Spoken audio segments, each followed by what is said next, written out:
Hey kids, the following program, although edited, contains scenes of sexuality, graphic violence, ritual satanic behavior, the supernatural, explicit sequences. We're all familiar with them. Some material may be unsuitable for people unaccustomed to viewing films so explicitly presented. Only you can judge if you're mature enough to witness the frank and revealing scenes. They wish to consider whether it should be viewed by under 17. Parental discretion is advised. Well, howdy, Schlockaholics. Welcome back to yet another episode of those classic Cutz, baby. Today we are here to talk about a werewolf flick, and we brought a couple werewolves along the way. We got Adam and Abby from the Hormonal Werewolves Cubed podcast. How you doing, man? Yeah, pretty good, especially with you guys here tonight. This is going to be a hell of a discussion. Yeah, dude, it's an honor. Thanks. Fitting. Yeah, well, for sure, dude. You guys were nice enough to have me on there to talk about some Puppet Masters, so the least I could do is have you on here to talk about some werewolf flicks. So we picked a pretty good one for the evening, but before we get into that, we got to introduce our other guest here. We got Forrest Bennett, long-time caller, definitely not the first-time listener. This dude's been around for a bit. Many good stories have gone down. We need to get a proper Schlockaholics interview under our belt with you, Forrest, because yeah, a lot of cool stuff. But yeah, it's great to be back on and joining some new faces tonight. You should definitely listen to their podcast, dude. It has lit a new fire under my ass. It's easily one of my favorite podcasts I've ever listened to. That's as awesome. Far as like horror stuff goes, it really does just hit the spot. I don't know what it is. I'll always be a bigger fan of, I guess, less produced, sort of proper, sincere indie podcasts than I will be of anything that's, where if you got a mixing board, I just don't fucking subscribe. Yeah. We don't need to be friends. Right. That's never gonna happen. No, we're having a good time with it. Yeah, and that's what it's all about, man. I think the spirit of this show is definitely captured also in the spirit of your guys' show, which is just going back to stuff that you used to rent, used to watch as kids, and enjoying it, talking about it with friends. So that's kind of what it's all about. Tonight, we're going to be talking about, I guess some people would consider it the definitive modern werewolf flick. I don't know if I would go as far as to say that, but it's certainly one of them. The Lycanthrophile podcast. There you go. For one time only, or well, I suppose. I'm sure they have strong opinion with a podcast like that. I'm sure they have some pretty strong opinions on what makes a good werewolf. Yeah, yeah, and they might be on a registry somewhere. I don't know. I don't know if I like that name, dude. It just they can't turn into a werewolf 20 feet from a school. No. Yeah. So we're here to talk about American Werewolf in London. This is a movie I'm sure we all have some history with. Before we jump into that, we gotta put a little seasoning in the goulash, give the people a little bit of that flavor with that trailer there.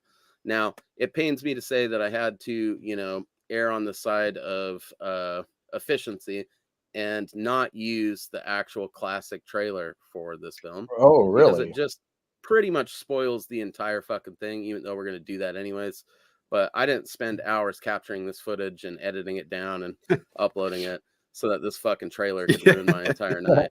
So I went and I found this dude that did like a modern trailer for the movie, and that's what we're going to be running right now. Then we'll do the tail of the tape, and then we'll get into our history with the film and the first impressions there. But yeah, modern trailer for American Werewolf in London. Here we go. Did you hear that? What was it? A coyote. There aren't any coyotes in England. What happened to them?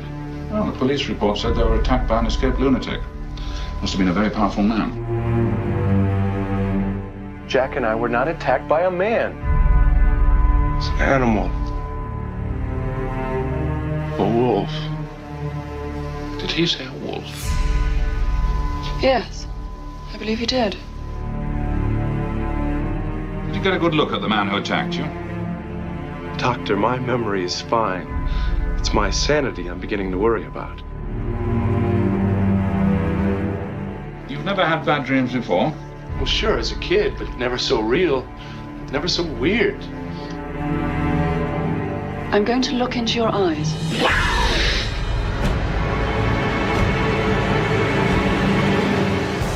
My friend Jack was just here. Your dead friend, Jack. Hi, David. He told me that I will become a monster in 2 days. The supernatural, the power of darkness, it's all true. Please believe me. Believe what? That tomorrow night, beneath the full moon, I'll sprout hair and fangs and eat people? You'd be surprised what horrors a man is capable of. Are you all right now? I don't know. I'll let you know the next full moon. I'm a werewolf. You're gonna change. You'll kill people. You'll become... I know. A monster. David, don't lose control! Control? What control? David, I can help you. No, I'm not safe to be with. You gotta stay away from me.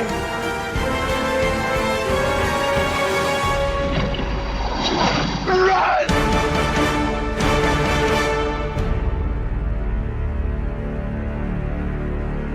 And everybody dies in it. American Werewolf in London was directed and written by John Landis. It was produced by George Folsey Jr. I'm assuming that he made, George Folsey Sr. proud with this one. Cinematography was by Robert Painter. It was edited by Malcolm Campbell. It had music by Elmer Bernstein. It was distributed by Universal Pictures with a release date of August 21st, 1981. Runs a cool 97 minutes, had a budget of $5.8 million, and made $62 million at the box office, if Wikipedia is to be believed. It stars David Naughton, Jenny Agutter. Is that how you say that? I think so. I'll go with it. Griffin Dunn or Dune? I don't know. Dunn. I think Dunn. Griffin Dunn. Brother John of Woodbine. Dominique. Yep. Also, quite a few names in the supporting cast. Frank Oz. There's a lot of fucking people in there. Kermit the Frog is in this movie. Yep. Brian Glover, Rick Mayall. Wait, is he the Kermit or is he just Miss Piggy? I don't know. Who can keep Frank Oz is Miss Piggy. It had special effects by Rick Baker and Company, who later went on to do The Howling and Thriller, and was one of only one people to win Academy Awards for Best Special Effects for a werewolf movie with Werewolf. this and 2010's The Wolfman, which I still haven't fucking seen. Need to make up for that real soon. Filming locations were just all over the UK. There was way too many of them to write in my notes, so I just said that all over the UK because that's pretty much what's going on there. This movie fucking rules. And again, like I said, prefacing this, we probably all have a rich history with this film. We're going to let the werewolves go first, and we're going to go in alphabetical order. So, Abby, take it away. What's your history with this film? When did you first see it? How did it strike you at the time? I actually don't remember a time in my life where I have not seen this movie. Now, it came out, I was 8 years old. So I know I did not see it in the movies, but I know that I think they ran it on HBO somewhere right thereafter.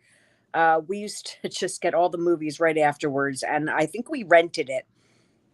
And just my entire childhood is built with these movies that nobody can talk shit about because there is like a very strong nostalgia drug for me. This one, it's you've got the main guys. I don't want to take too much time on this, but you got the two main guys who are so charming. They're like everybody you want to be friends with. They're best friends. They're touring Europe. They're eaten by werewolves. I mean, everything I wanted to do when I was 8 years old. But yes, no, I can't remember a time where I didn't know this movie. It's been a favorite. That's fair enough. Yeah, that's sort of the boat I'm in. We'll get into the weeds with that once we get to mine. But yeah, what about you, Adam? What's sort of your history with this? Well, I think the first time I ever saw this movie, it was like on like a Up All Night. I think it was like when Gilbert Gottfried was the host. I'm pretty sure it was. I'm pretty sure it was the Gilbert Gottfried era. But like, I'm a total like Halloween Universal monster purist. Like vampires, werewolves.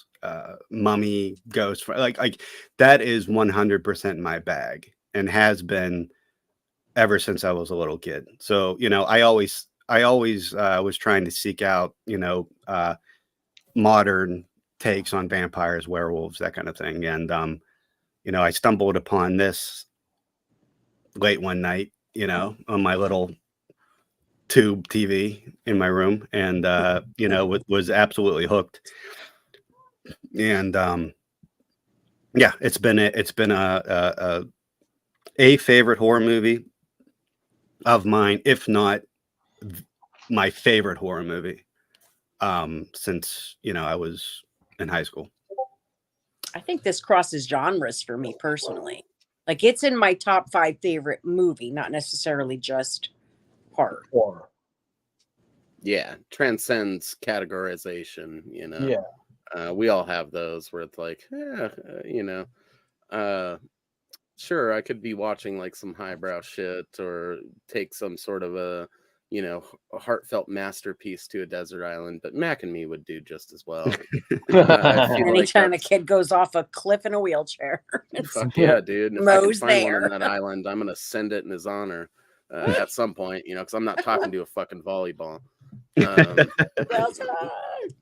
So, Forrest, what's sort of your history with American Werewolf, bud? Okay, so, God, I'm trying to remember. I do remember the first time. I think, I was like marginally aware of it as a kid. But then I remember like watching. I remember it being. Actually, there were two. Actually, I remember like seeing it being discussed on VH1. On a couple of different VH1 shows. First on because VH1 they did their 100 greatest one-hit wonders, and they covered. They talked about, and David Naughton's "Making It" was on the list. And they talked about how after Making It, he did American Werewolf in London, and then they covered American Werewolf in London on I Love the '80s. So that's kind of where I came a little more, like, paid more attention to what it was, and like was like, okay, yeah, I should probably go and I should go seek this out, and also also a lot of the people who were involved with the movie. John Landis, like I was a huge, because Animal House is one of my top 5 movies of all time. And also the Blues Brothers, Coming to America, Kentucky Fried Movie, Trading Places. Like he's done so many. Like I was already a huge fan of his work as a comedy director. And with the rest of the cast, Jenny Agutter I already knew her from Child's Play 2. Brian Glover from Alien. What was that? I forgot about that. Yeah. Yeah, she was Andy's foster mom in the second movie. Yeah. Brian Glover from Alien, as Superintendent Andrews in Alien 3. Rick Mayall from Drop Dead Fred and the Young Ones, and then of course, Frank Oz. With everything he's done from the Muppets to Star Wars to like all his directorial efforts. Let's just take a moment to appreciate how fucking weird Frank Oz makes this movie for like Yeah. a second, Right. or two. As soon as he says "Hey" or whatever in that fucking That Frank voice. Oz voice, it just ruins the movie for like Oh, no. It's like, yeah, 30 seconds. Like I listen to him, no, every time I hear him talk, I can hear Bert from Sesame Street. That's Yeah, it's funny. impossible not to hear Muppets come out of that guy's Mr. face. Kessler, get a hold of yourself. He's got a bit of a weird look, and then the way he is in this, like Adam pointed out, is pretty bizarre too. Like, dude's friend just died. What do you mean, get a hold of yourself? Yeah. Right. It's kind of a fucked up scene where that guy's like, just listen, we don't want to make any waves here. All right. I'm trying to help you out. So it makes some sense, but maybe just wait till after you've broken the news to him that his friend is fucking dead. Yeah. And that he's Anyway, been in a continue, coma Forrest. for 3 weeks. So I think from that point, I didn't get to see it like as a kid or like in high school or anything. But when I got to college, my college library carried it on DVD, so I borrowed it from there and watched it. Right on. And I was immediately a fan. The special effects work, the cast, the music, it was a lot funnier. I mean, it was a lot funnier than I thought it would be. But at the same time, that shouldn't surprise me, given that it's John Landis. And it's become it's just become a must watch for me every October. As it should be. It's a good movie to run during that time of the month when it's all wet and leafy and everything's dying and I don't know, those songs that are on the soundtrack sound a lot better during that time of the year too. Yeah. A great soundtrack. For me, American Werewolf was something, again, much like you, sort of a combination of you and Adam and Abby, I guess. Like, I was always aware of the movie as a little kid because you would see that, like, transformation reference sometimes. And I think it's even in some Universal sizzle reels that would be, like, at the beginning of a horror movie that you would rent or something. There would be that sizzle reel of, like, different clips from movies from the production company. And I feel like that scene where he's like on all fours or whatever was in the sizzle reel. So I was aware of the shit. And then I'm sure I saw that VH1 thing and everything like that. In high school, I finally got a copy of it because I became aware of places like Suncoast Video and things like that. So I was going around actively buying horror films all the time instead of just letting my parents. I'm sorry to interrupt you, Mo. I forgot to mention also that prior to this movie, seeing this movie, I also, because John Landis also directed the video for Thriller. So that was another like reason, and Rick Baker did special effects on that too. So another like true enough, reason for me to check this movie out.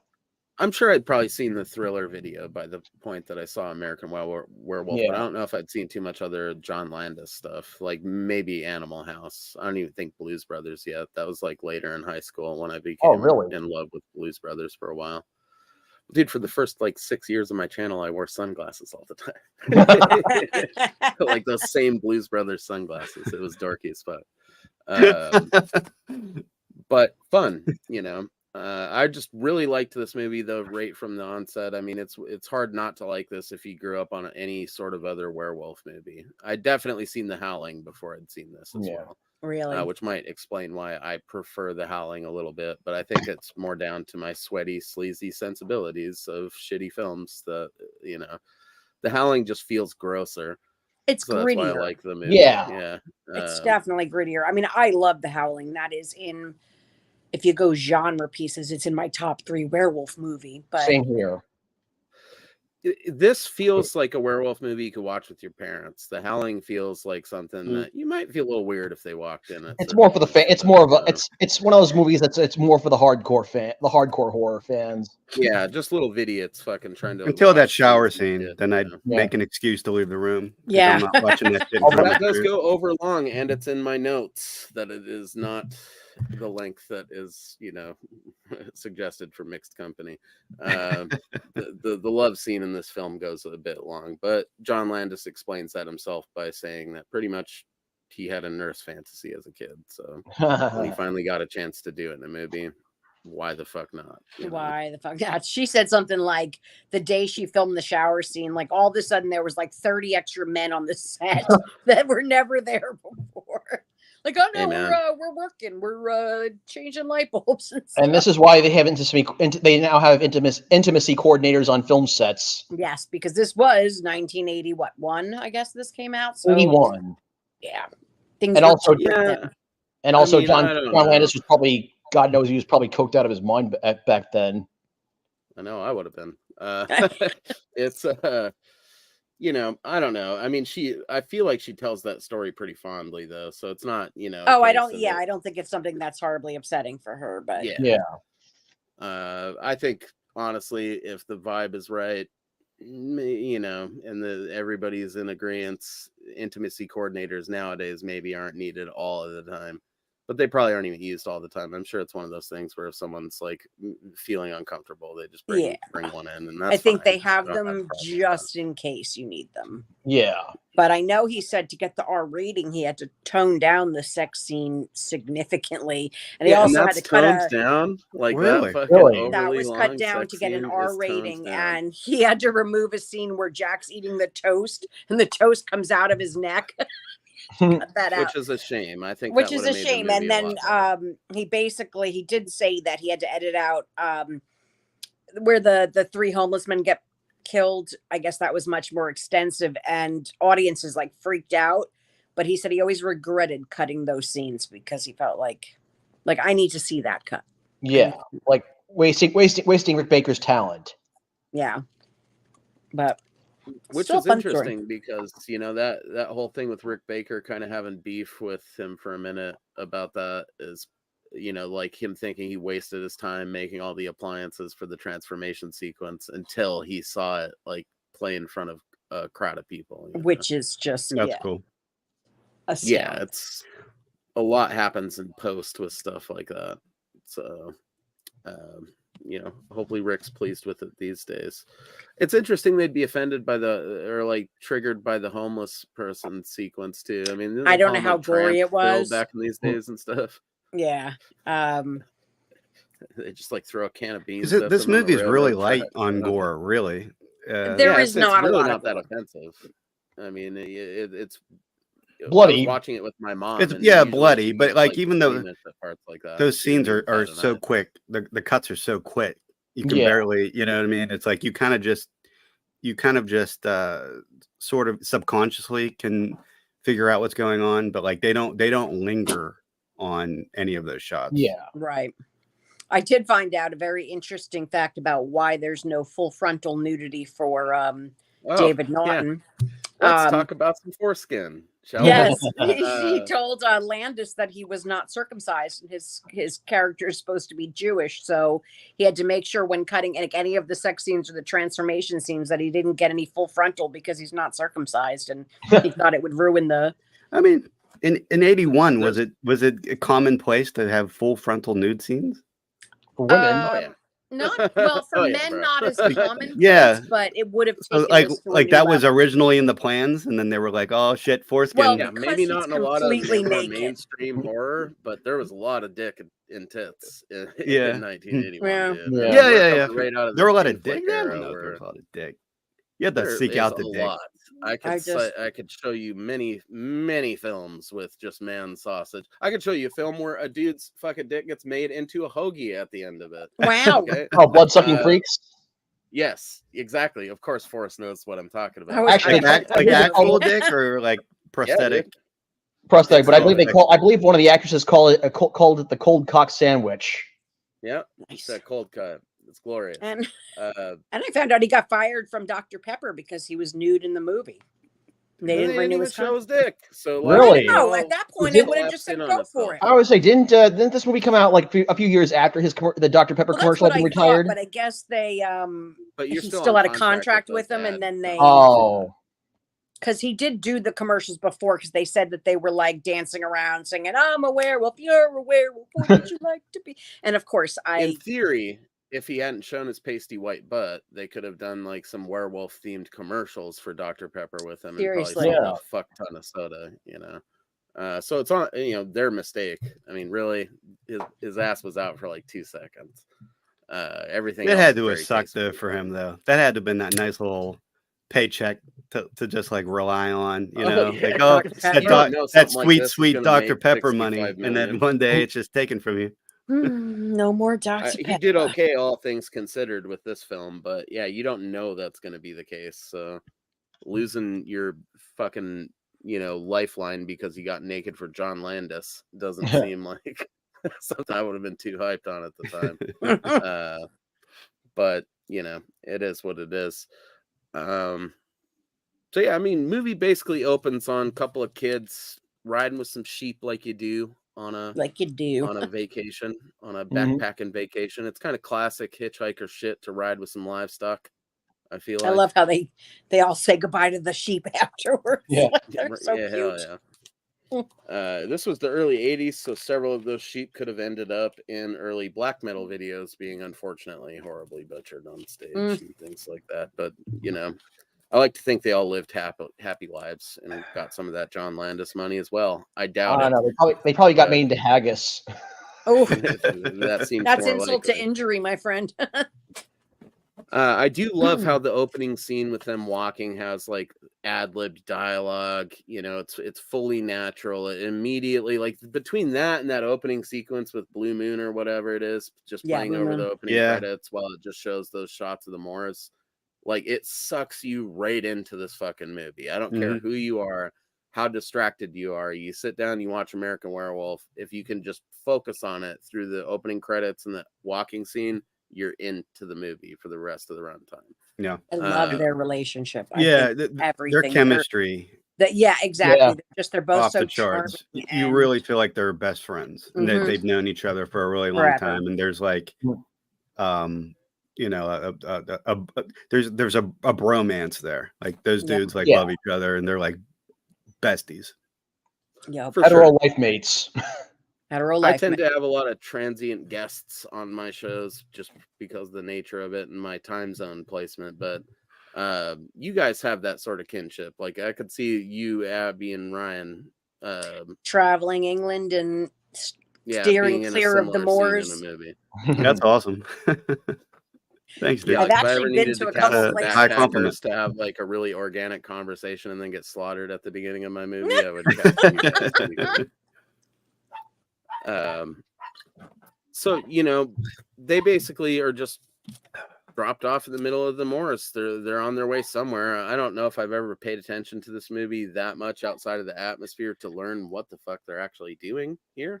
I think they were just. I mean, I just assumed they were just backpacking around Europe. Just seeing the world, Yes. eh? Yeah. Jack wants to get to Italy or Rome, and David wanted to see England. And so that's why it's all his fault. Jack keeps blaming him because they could be in Rome right now where it's not raining and it's not cold and they're not wet. And, but that's what makes them so awesome. Because you know that, I mean, hell, even after what happens to Jack, he's still giving him shit from like the other side. Yeah, he's the best character of the movie outside of the Oh, Doctor, for sure. in my opinion. Yeah. And that bar is somewhere near Claire and Rich, actually. Yeah. This is where they filmed the slaughtered lamb. Yeah, they said they've been there before. But this introductory scene with them getting out and everything, I mean, this is really like Jack's time to shine. Like Griffin Dune is awesome in this beginning. Done. Yeah. No, Yeah, it's he's Dune. awesome. He's named It's after Dunn. the Stanley Kubrick movie. Okay. I have Dominic declared it. and Dominique Dunn. Father, Griffin the Dunn. sleeper has awakened. Okay, it's Dune. I love that movie. Thank you for the ride, sure. You have lovely sheep. Like he's just He's a great hilarious. character. Maybe one of my favorite horror characters, like in any horror movie. Yeah. Jack. And he's It talking started my about that. lifelong crush of Griffin Dunn and David Naughton in this movie, like my whole life. I might see them even now have and a I'm like, crush on him in this movie. I don't know. I like him a lot. Like his little smile. mhm. You cheeky His little boy. smile. I just want to pinch your fucking cheeks. Man. Pinch those little things. Even when he's got like half a jaw hanging. It don't matter. He's still cute. I'll pinch. I'll put it back for him. You know. So yeah, so they wander to the old slaughtered lamb thinking they'll get out of the elements, get something hot to eat. They're met with a little less than Enthusiasm. It's a bit of a not cold so- reception. a little bit. You know. It's almost like you expect to hear the record just screeching on a jukebox somewhere, but instead it's darts. But And chess. Which I like. You know, and I think that this is pretty cool because, you know, from what I was reading behind the scenes, that's kind of how a lot of the English people treated the American cast, was sort of like that. So the whole vibe at that bar was probably very similar to the vibe a lot of locals everywhere that they were going around during this, and that's kind of crazy. They almost make friends too, because they make that joke about the Alamo and then the bald meanie guy. I don't know what his name is in the movie. I just have him in the notes as bald meanie. Bald meanie guy. I mean, honestly, for me, he's Superintendent Andrews. There you go. That guy, you know, clearly is like trying to just be friendly with them by telling the whole follow-up joke to the Alamo thing. Yeah. And Jack royally fucks it up. He just by ruins asking about the werewolf stuff. Like if that hadn't happened, they probably would have directed them some other way and sent them on their way, you know. Mm-hmm. But you know, he has to be a fucking dork and ask about the stupid pentacle on the wall. I mean, I might have been. It was so obvious though. Like, how could you not ask about it? Like, maybe Right not like there. that. Maybe like That's what I'm saying. I might have asked about elbow it, but, someone like, and be like, "Hey, what's casually going later on?" What is that Yeah. about? Yeah, maybe the barmaid even. Like, Yeah. what's up with that? Because that's usually who you ask at a bar, in my experience. If you want information about shit around the bar, is like someone that fucking works at the Somebody bar. that works there. Yeah. Good point. the bathroom attendant or somebody. Yeah, I mean it's their decor, so I'm sure they someone have hung it there, you know. But he blurts it out and fucks the whole thing up, and You the made me vibe turns miss. sour again. I've never missed this board. What the fuck? That's not even true, dude. Like, let's if we're gonna before we even go further in the plot, let's just discuss how much bullshit is behind that statement. So you're just born good at darts? What's Yep. going on there? Well, Maybe he got good before he went to that board. He says he never misses on that I board. still feel like the chances of you never missing a new board have to be absolutely zero. You know, like even the best dart player in the world in a new environment might sketch a shot or something like that. I don't know. It just feels like a boastful statement. I mean, you have And to royally fuck up to totally miss the board. You have to be like. We've all done it though. I can do it. Yeah, but I am terrible. That's true. We have. I've definitely done it. Alternative boards to be playing, you know, unless he had one at home. But I'm by no means a dart connoisseur or. Listen, okay, if he got that good at home, then that he's never missed the board at the Slaughtered Lamb, that means you practice that much at home just to show up somebody at this bar. Well, that part of it, I 100% believe, because there was nothing going on in this town. Yeah, that's nothing. all they have. That's fair. I hadn't thought they probably, they had sheep beauty contests and shit. I think like, because the way these dudes get dropped off so casually, it feels like this place is like closer to civilization. But I think you're probably right. There's like that was probably the highlight of the fucking week, and then everyone's like, "Dude, good job at darts the other night." And like that made his week. I won my first wife on this board. Yeah. I don't know how the fucking things go in that neighborhood, but holy shit. The barmaid tries pretty hard to warn them not to let these guys leave. Like, it's basically murder. I love how they juxtapose them having that conversation about the morality of the whole thing and like what they're doing there with the guys getting like wandering off and getting attacked, you know. And then it's just made deeper and more fucked up later that you figure out that they like stage a whole series of events to make it look like it was like a lunatic or something. Mm-hmm. Yeah, it's just so and that fucked the up. Police have never been involved, and that who actually fixed him up if no doctor saw him? Did they take care of it? It's never. I mean, I mean, when you get to brass tacks, the conspiracy, the deep running conspiracy that had to be permeating through not only that town, but Scotland Yard, to like the doctor says at one point that the medical records went missing. The autopsy records went missing. Yeah, everything's gone. There's no record that he was ever there. Cooked the whole situation. And like it's, obviously this has been going on for a long time. The multiple witnesses, multiple witnesses of the crazy person. Yeah. Mm-hmm. And see, one thing I don't get is like at a certain point in that with the villagers, it's got to be beneficial to let someone know what's happening. I mean, and the whole time that barmaid's making some real good points, and then those other guys are like, just let's not tell anyone. I feel like there's elements of that aren't really fleshed out, because then there's that scene later where the dart guy tries to confess to the doctor, and the other guy's like, just shut the fuck up, and the doctor just leaves it at that. I think that they feel no further culpable. So if they pretend it didn't happen, like when she says, "Did you hear that?" No, we didn't hear anything. I don't know what you're talking about. I'm just going to keep telling myself this is not real. I don't have to tell anybody. He says we should have never let the guy leave. That's where they made the mistake. If they would have kept David in their town, they could have kept it contained, or killed David, because at that point the bloodline would be gone. But this guy had to be, or the original werewolf had to be going for quite a while. I mean, he was an old man an old lunatic, but I guess he could have been bit at any point. But chances are he's been ravaging that town for many years. Yeah. It makes that makes sense, and it's, but still, I mean, obviously this is spread beyond local when you got 2 American tourists that get fucked up by the thing. Like, I think it's at that point that maybe, I don't know. I would probably be thinking about just admitting it. I doubt the old man was the first werewolf they dealt with. You feel me? Like it'd probably been through several people. Well, anybody that he's taken out, yeah. Their motives for letting them go are a little hazy to me, to be honest with you. It seems like that should have been the last resort. Like these, these kids are on to us that like our secret is the world's going to find out about us. Let's get them on the road so that they get taken out by the werewolf. Like it seems like there would have been a plan A, a plan. Yeah. Like, why don't you just keep them at the bar, get them shit faced, and then they can't go anywhere. Yeah, like it's not like they didn't have options. Yeah, other than but instead get out of here and go get eaten. Go through the moors, but see you.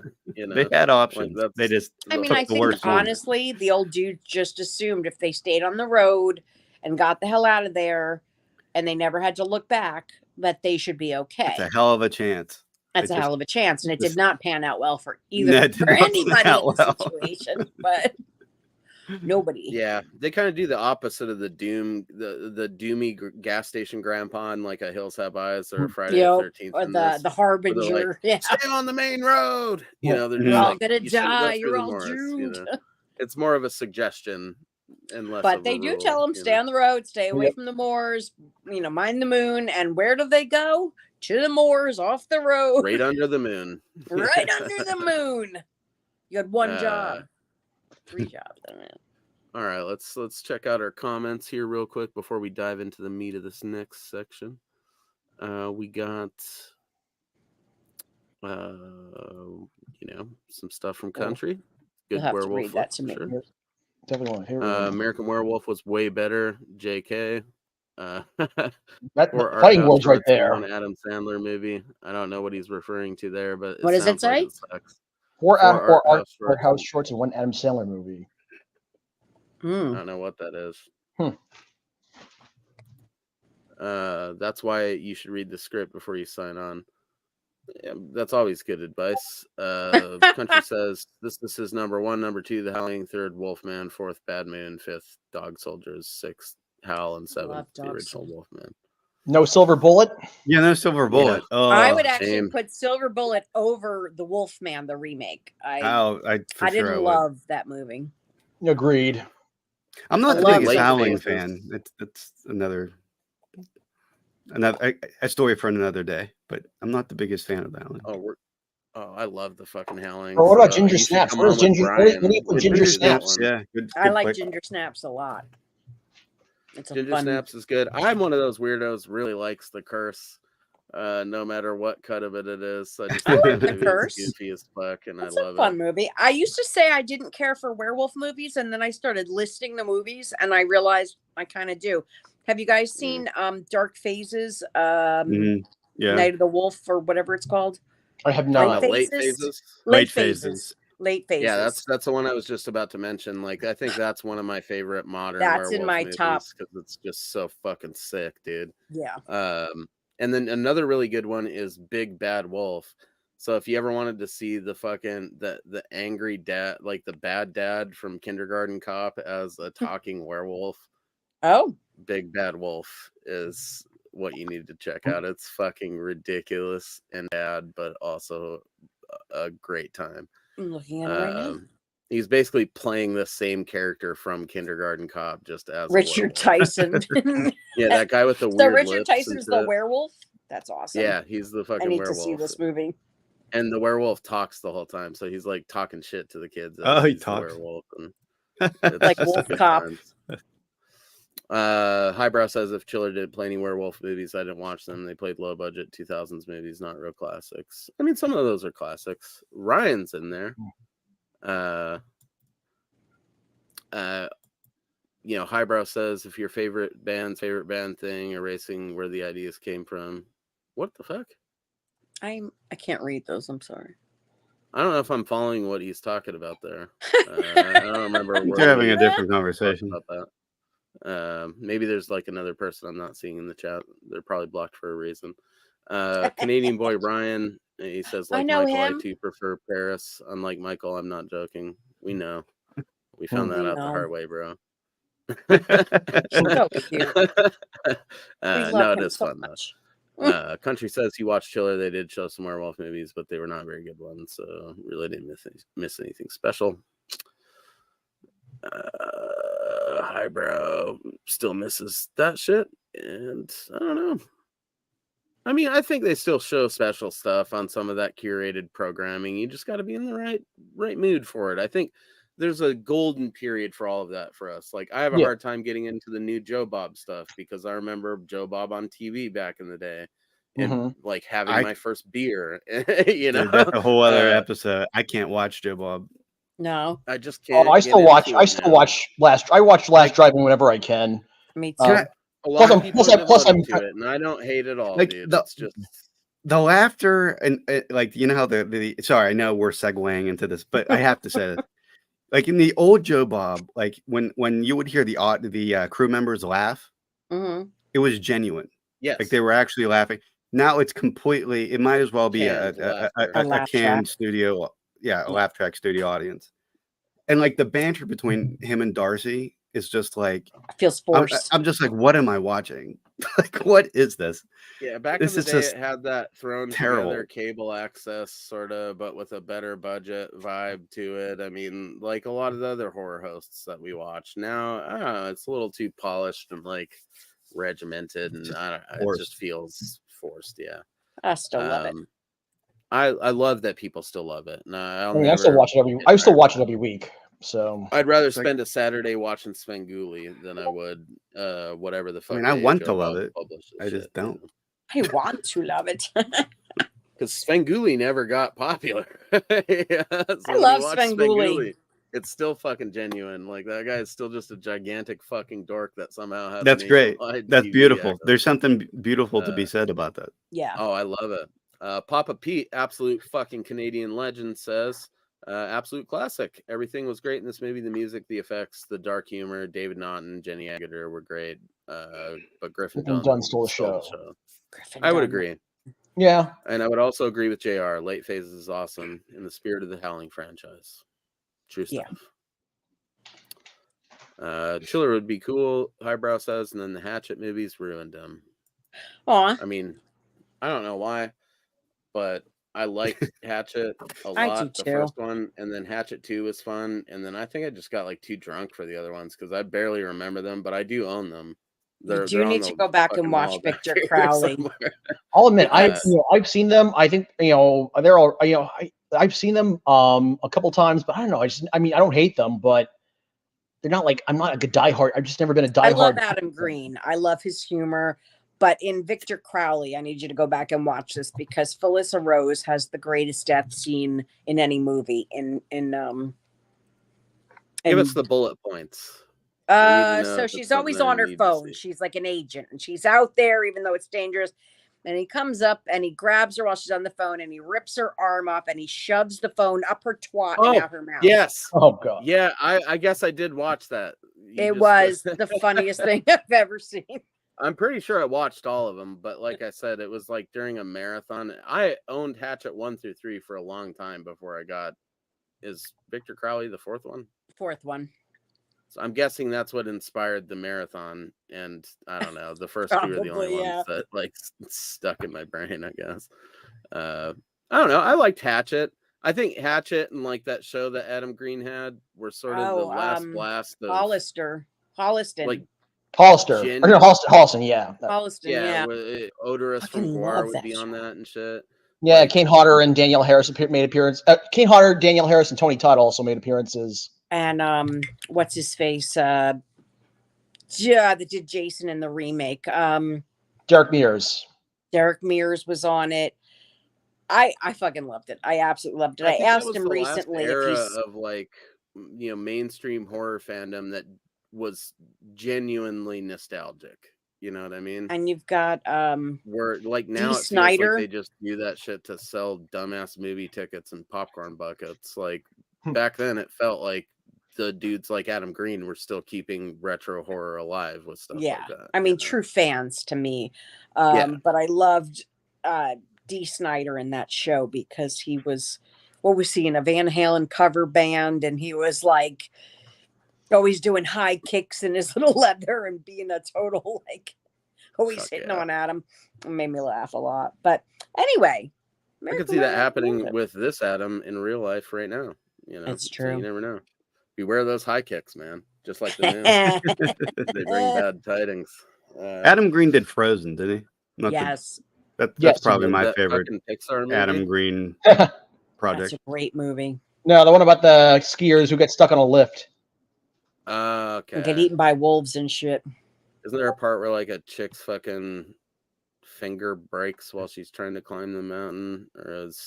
Oh, that might be Vertical Limit. I was gonna say that's not that movie, but You guys remember Vertical Limit? I saw that when it came out, but I haven't watched it since. It might be the prototype to Frozen because it's like that whole thing, but 12 years earlier or some shit. It was a cool premise for a movie. Like we legit. If you've ever gone skiing or snowboarding before, you've thought about like what would I fucking do if I got stuck up here right now? You know, like that thought's gone through everybody's mind. It goes through my mind a couple of times a week when I'm fishing, where I'm like, nope. What happens if? You know, that's a search and rescue call, is what that path is. You know, so I'm gonna just walk. I'm down in here danger. like a fat dad. I'm in cast from danger. the docks, you know. So yeah, you know, pretty much we dive from this point into the fucking movie, and we're gonna start banging this thing out like the wretched little beast that it Little is. horse that we are. The werewolf attack. I mean, this thing is fucking horrifying. You know, they're just traipsing through the moors, and one dude takes a tumble, and then all of a sudden they're just getting savaged by a beast. I probably subconsciously run through this scenario every single time I go night fishing, because there's like mountain lions and sometimes packs of coyotes down where I fish at, you know, and it's like, oh god, like every time I'm walking across the parking lot until I get to my secluded What would little I fishing do if? spots, I'm like, oh my god, thank god I'm not wearing a bubble coat, you know. I mean, he does take off at the beginning and then I love thinks those bubble better of it coats. to come back for his friend, but I don't begrudge You're warm him as that fuck. because I don't know what I would do in that situation.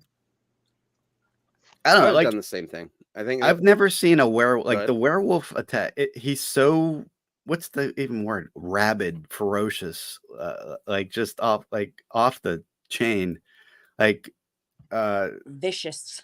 yeah, just so that attack is just so vicious. Mm-hmm. As are really all of them. I mean, you think about everybody he attacks later. Yeah, There's all no real thought visceral. behind it. There's no Rationale.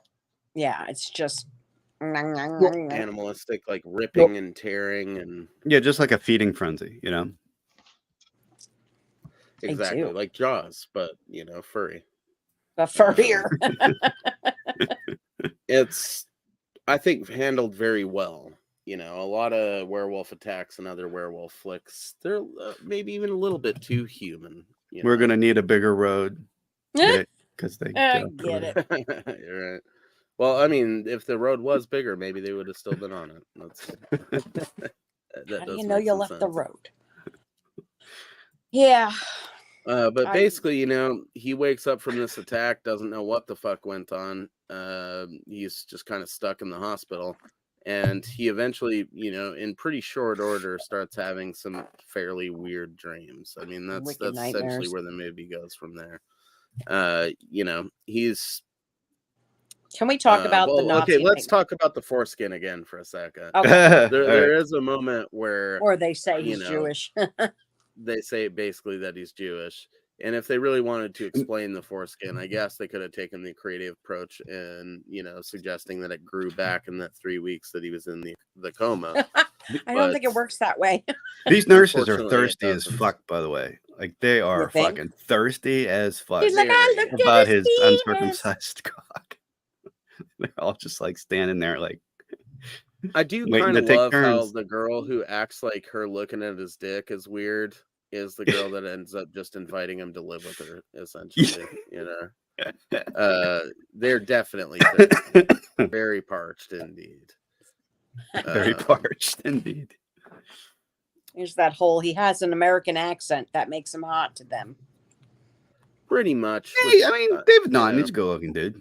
He is a good looking dude, yeah.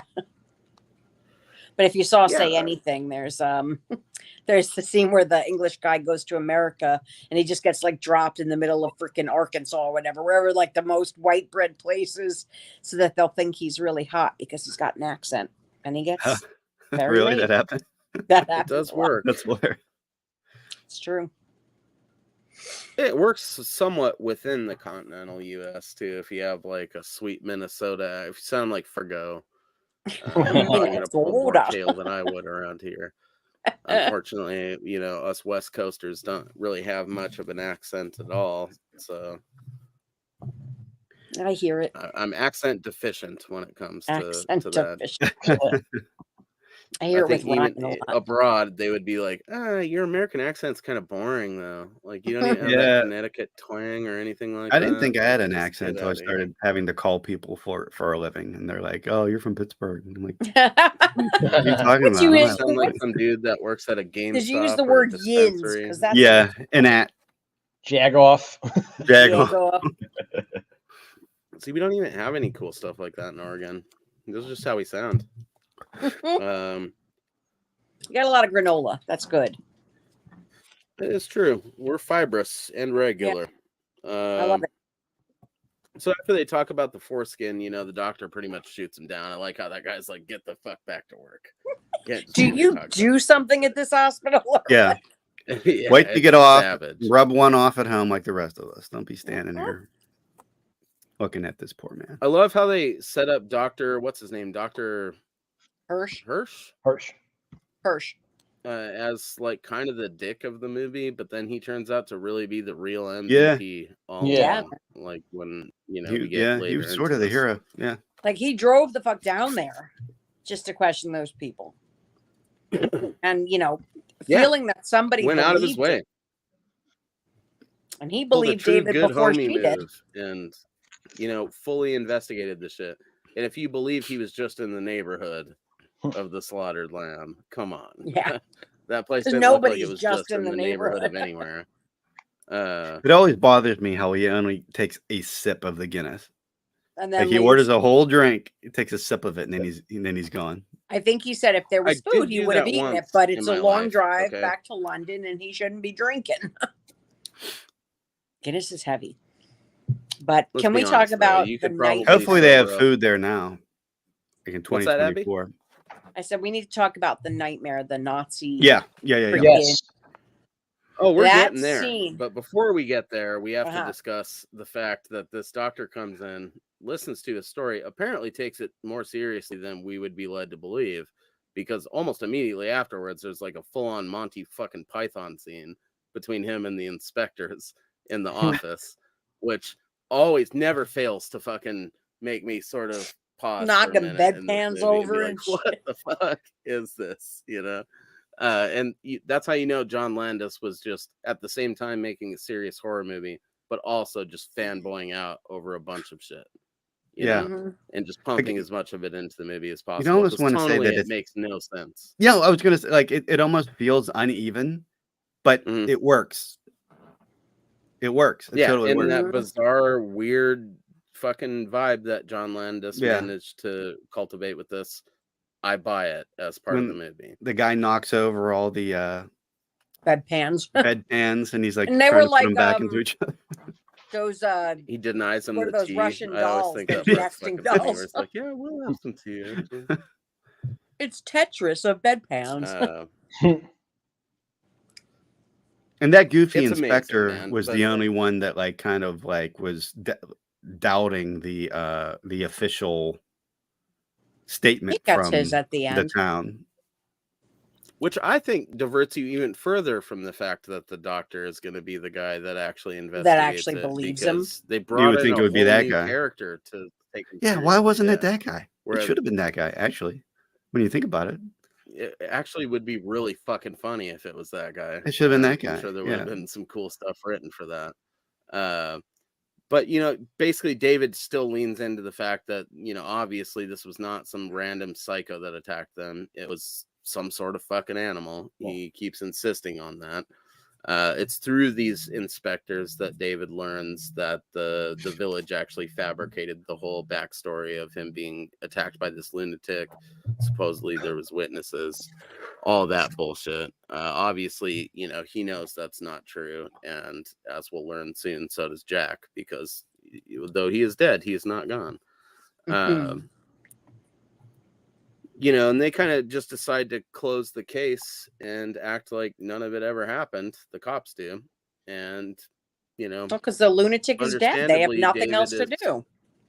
Right. And understandably, David is pissed. And what always cures my anger is a sweet naked forest dream sequence. And that's pretty much exactly what we get right there. He's just bounding through the woods in the birthday suit he was born in. And man, it's, you know, it not only like a gazelle. So invigorating graceful. to watch this guy just, you know, his grapes just fucking bouncing through the breeze in this fog. But then he eats a raw deer, which is pretty fucking hardcore as well. Yeah, I've certainly been tempted to do the first 2/3 of that on my mornings when I'm out fishing, but maybe not the eating the raw deer part. I think I'll leave that Not until you try it, my friend. To David Naughton.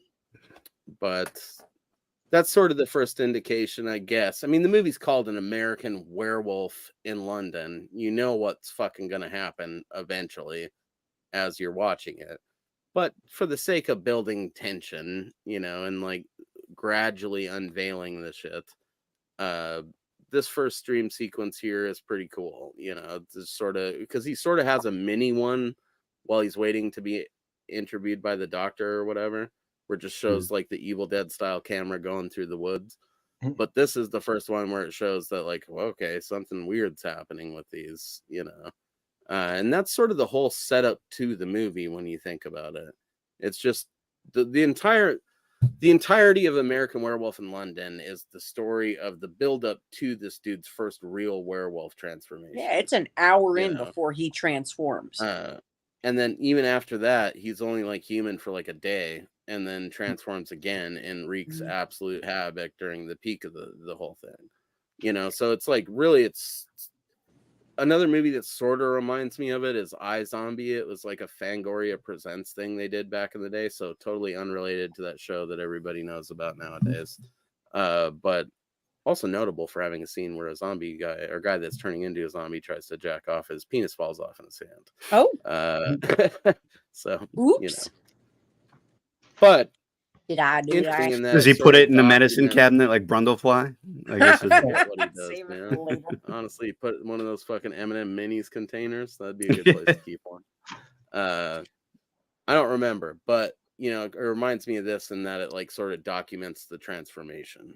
Like I love a movie that sort of does that, where this movie isn't about what happens after this dude's learned to live with being a werewolf. It's not about what happened. They don't give a fuck about the lore of like the werewolf lineage leading up to him. It's not trying to be fucking Underworld.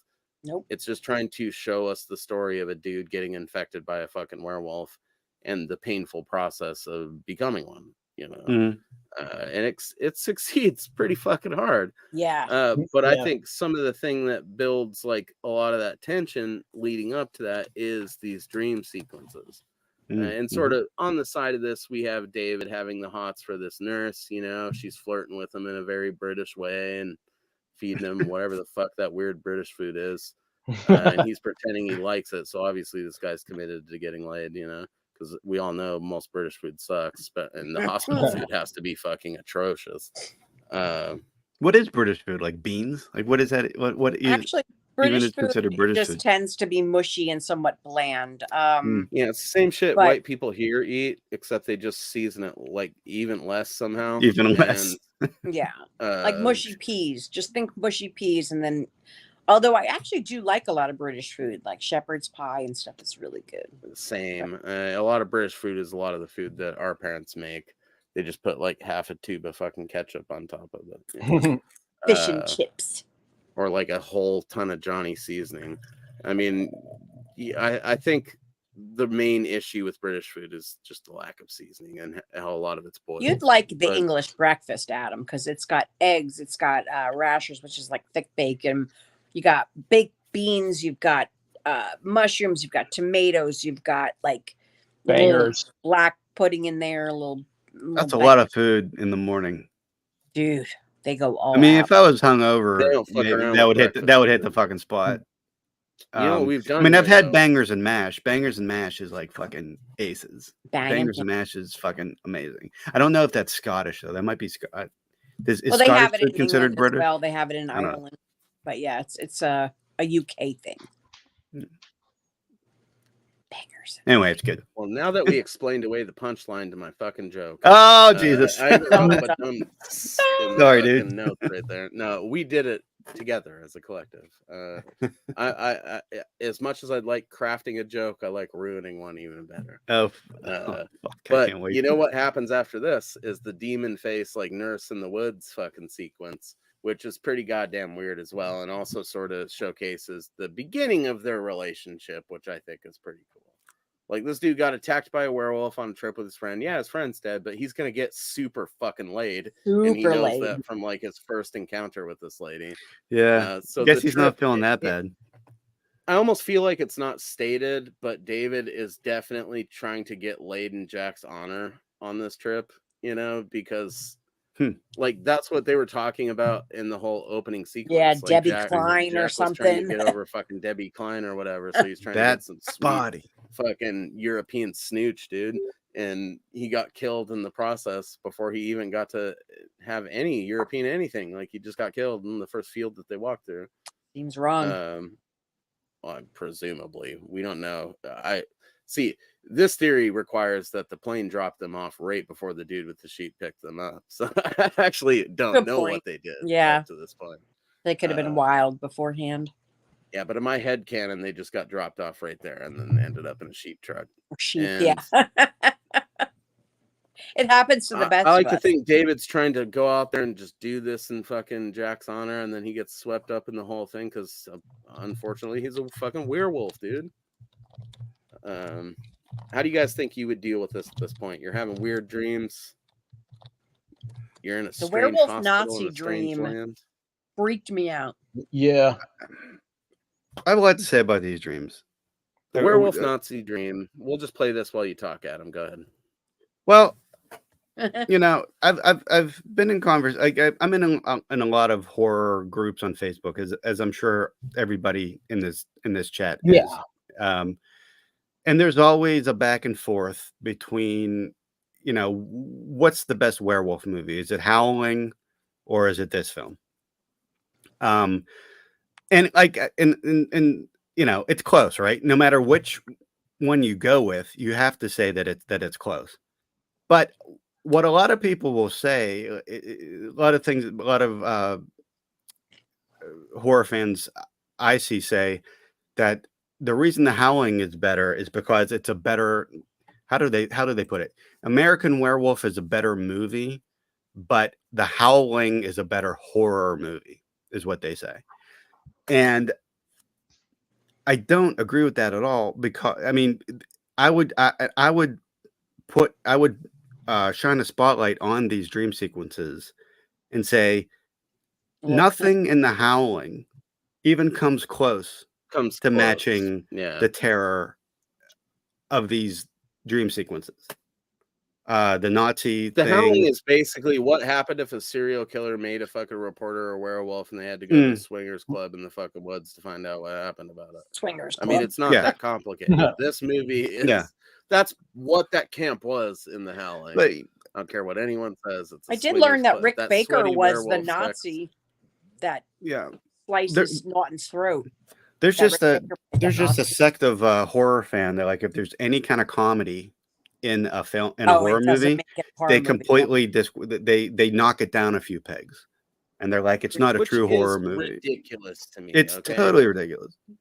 It's what do You they know, say it's about, like, okay, Comedy and the whole- horror the- is like chocolate and peanut butter. It's like the whole thing of theater or whatever. It's like comedy, tragedy, and romance. Those are the main genres. Like, everything you do, no matter what you're doing, it's going to be comedy, tragedy, or romance. Horror movies are obviously lean heavily into tragedy, but then sometimes they're going to lean into romance for a spell, or into fucking comedy movie for has it still, or all. both, Like, And I'll actually say that, like, part of the reason, like, I know probably everybody here loves The Howling. One of the reasons that I have such a problem with that movie is that it takes itself so fucking seriously. It Like, does. there isn't Yeah. 1 minute of levity in that entire fucking movie. Which is Except when she turns into a Shih Tzu at the end. Shih That's Tzu. pretty funny. Which is That's pretty funny. because Joe Dante's got a comedy background himself too. I always forget it's a Joe Dante movie. Thanks for it. I honestly always forget what that. he's saying is accurate. The Howling doesn't have any parts that lean into comedy in the same way that American Werewolf does on any level. And like a werewolf movie, basic principle is ridiculous. You have to like loosen up a little bit. Yeah, yeah, right. I hate having to add this clone, but I need it because the only clip I was not able to upload was the transformation sequence, which we're going to need here soon. Anyway, I mumbled and fumbled all through that while you played the clip. I apologize. No, I think you did. Trying to get my foot. I think you were quite articulate, sir. Yeah, very eloquent. Very eloquent. But yeah, so I learned that Rick Baker man, played one of the Nazis. I like that scene a lot.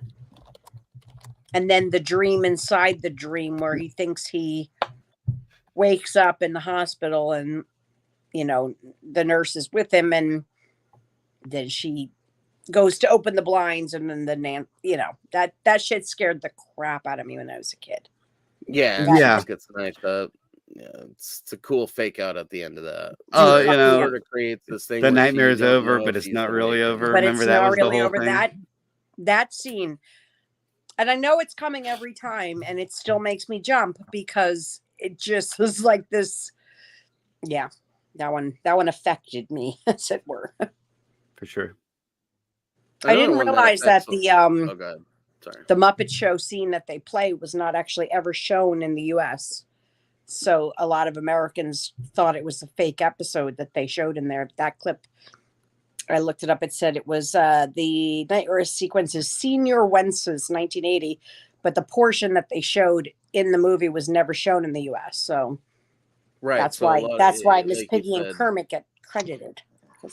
And I feel like there's even articles alluding to the fact that it was like created for the movie or something. Yeah, and that's why Frank Oz is in the movie. And it's not. It's just some unaired bit that never came over. Never made it in. It fits so perfectly though. And if that fucking clip would upload, we'll be able to look at that in a bit. But another scene that sticks with a lot of people is Jack's first visit, when he just comes in while he's enjoying some eggs or attempting to, and this dude just shows up and starts fucking eating them instead. I love the way that this is portrayed in this movie. I mean, they do a good job of, I guess, like hearkening back to it in Paris, but this is how it's fucking done right here. It's brilliant. Griffin Dunn is... I don't really even know anything else that I know him from, honestly. Did you guys he was in Batteries Not Included. Okay, I do actually really love that movie, but I feel like he's probably like a random dad in that or something, or is he was like this bachelor artist in that movie. He was also in Johnny Dangerously, After Hours, Quiz Show. Hours was a big one for him. He was in Johnny Dangerously. That's interesting. The guy's fucking phenomenal. We'll say he's so good in this movie. I mean, it's who his sister was, right? His sister was Dominique Dunn from Poltergeist, the one that got murdered by her boyfriend. Yeah. And his father was a I don't know about this. What about the girl? Actually, by the way, sorry, I want to mention he was not in Batteries Not Included. I thought I'm missing with another actor. You're thinking of Fisher Stevens. No. I always knew about the little blonde girl on Poltergeist dying. Yeah, so the older sister that's in the first movie, Dana, she's not in the second movie because she was murdered in real life about a month after the movie was released. Dominique Dunn. She was strangled on her front lawn by her ex-boyfriend. That was Griffin's sister, and his father is a like a crime writer or something. Like his father's quite famous. Dude, that makes me feel even worse reading the trivia that like this dude apparently was not like hyped on seeing himself all dead and shit throughout the movie. Yeah. And his mom was like sick or something, and he was afraid that seeing it would fuck was her up gonna- a little bit too. And then Yeah. he showed it to her, and spoiler alert, it did. It did fuck her up. Yeah. Yeah. And I don't blame them, man. I mean, I have the no fucking sympathy. makeup It was on in the him- script before you signed on. Like, did you not read what the movie was about? Like, Oh, I Dude, don't think he but- had. oh, they doing I'm talk it. dead I think he from just didn't know he age wanted 4 his to mom 90. to see it. They talk about it in a lot Look of at all these interviews scenes and where I'm dead. articles for American Werewolf. Makeup like this wasn't really commonplace That's prior true. to this. And And he some looked of Maybe he amazing. didn't know it was going to be as Seeing Yeah, it is different. severe. knew it Yeah, would okay, Having- okay. Fair enough. but I get it. getting there and doing it, and then Right. No, A couple Good of point. them talk about how they asked the guys if they'd done it before, and they're like, "Yeah, once or twice." I Like mean, this yeah. is back in the day where it was not perfected. Yeah. And even Although as this much of a came out nightmare as before they his make it sister sound like, died. they all have high praise for fucking Rick Baker and everybody in it. Like, I've never heard any of them say a bad word about the effects people. They just No. said that it sucked being in the stuff. I don't know. The only thing the thing I remember about that scene is when he's talking to David. There's this one little piece of flappy skin right here that every time he Mhm. talks, it's going. That's where the toast popped out of, and he had to cut that scene so- because he was eating his toast and it came out his neck. It's so supposedly. gross. I'm dying to see that. I love it. It's I so love good. that they left it too, because it just it did make it more realistic. Yeah. For sure. So he also, Griffin Dunn, I love him. He was best friends with Carrie Fisher growing up. And This guy's just better and better the more we talk about him. And Yeah, to like, be he honest, took I've Carrie always just known Fisher's him as virginity. the zombie dude from American Werewolf. So keep talking. he took Carrie Fisher's virginity back in the day. Jesus Oh Christ. fuck! Did not expect it to take that Yep. turn. She considered it a burden, and they were friends, and she wanted to lose her virginity. There's a great documentary called Bright Lights with Carrie Fisher that he's in, and it's amazing. I love him. Listen, Little there's a side 12-year-old note. in all of us right now that is saying, "Lucky dude." Yeah. But, Nailed it. the adult in us can't say that because it is a bit weird. But childhood Mo is like fucking spinning around right now and like chucking Darth Vader's against the wall or something. Holy shit! The things you learn during an American Werewolf podcast. True enough. I didn't know that guy really had any sort of lineage or anything like that. I just assumed he was some rando they put in this. I mean, I had no money on the square where he fucked Princess Leia. I did not make any kind of bet on that tonight. Not something I saw in the tarot cards. Yeah. I mean, yeah, they Holy shit. good times. What a fucking legend. Okay. Yeah, for real. Yeah, dude, fucked Princess Leia. For the first time. Princess dude. Leia, For and he's- the first dude time. to And fuck he's Jack Princess in Leia. American Werewolf.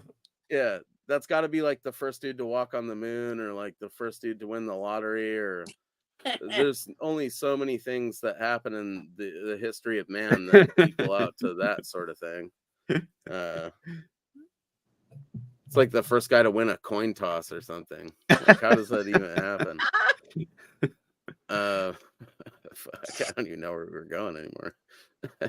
But anyway, Jack has his first visit. He warns him that he's got to basically kill himself to end this werewolf curse, because Take your life, if not, he's kill going to hurt other yourself people. before you kill everybody else. Seems easy enough.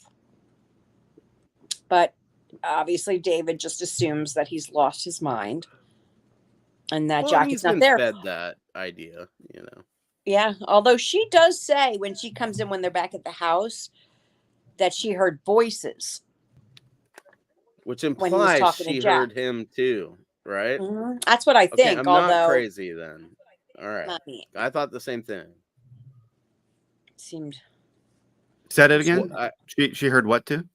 so when they get him back to the house, when he goes to stay with her and Jack comes to visit him at her house, at Alex's house, she comes in the room and she's like, "Who are you talking with? I heard voices." Oh yeah. And he's like, "Oh, just me going, insane." But she didn't say, "I heard you talking to yourself. I heard voices." So I She heard wondered. voice, but she did hear. Yeah. I do love though at that point where like she walks in, he kisses her and says, "I'm a werewolf." Like that's some game right there.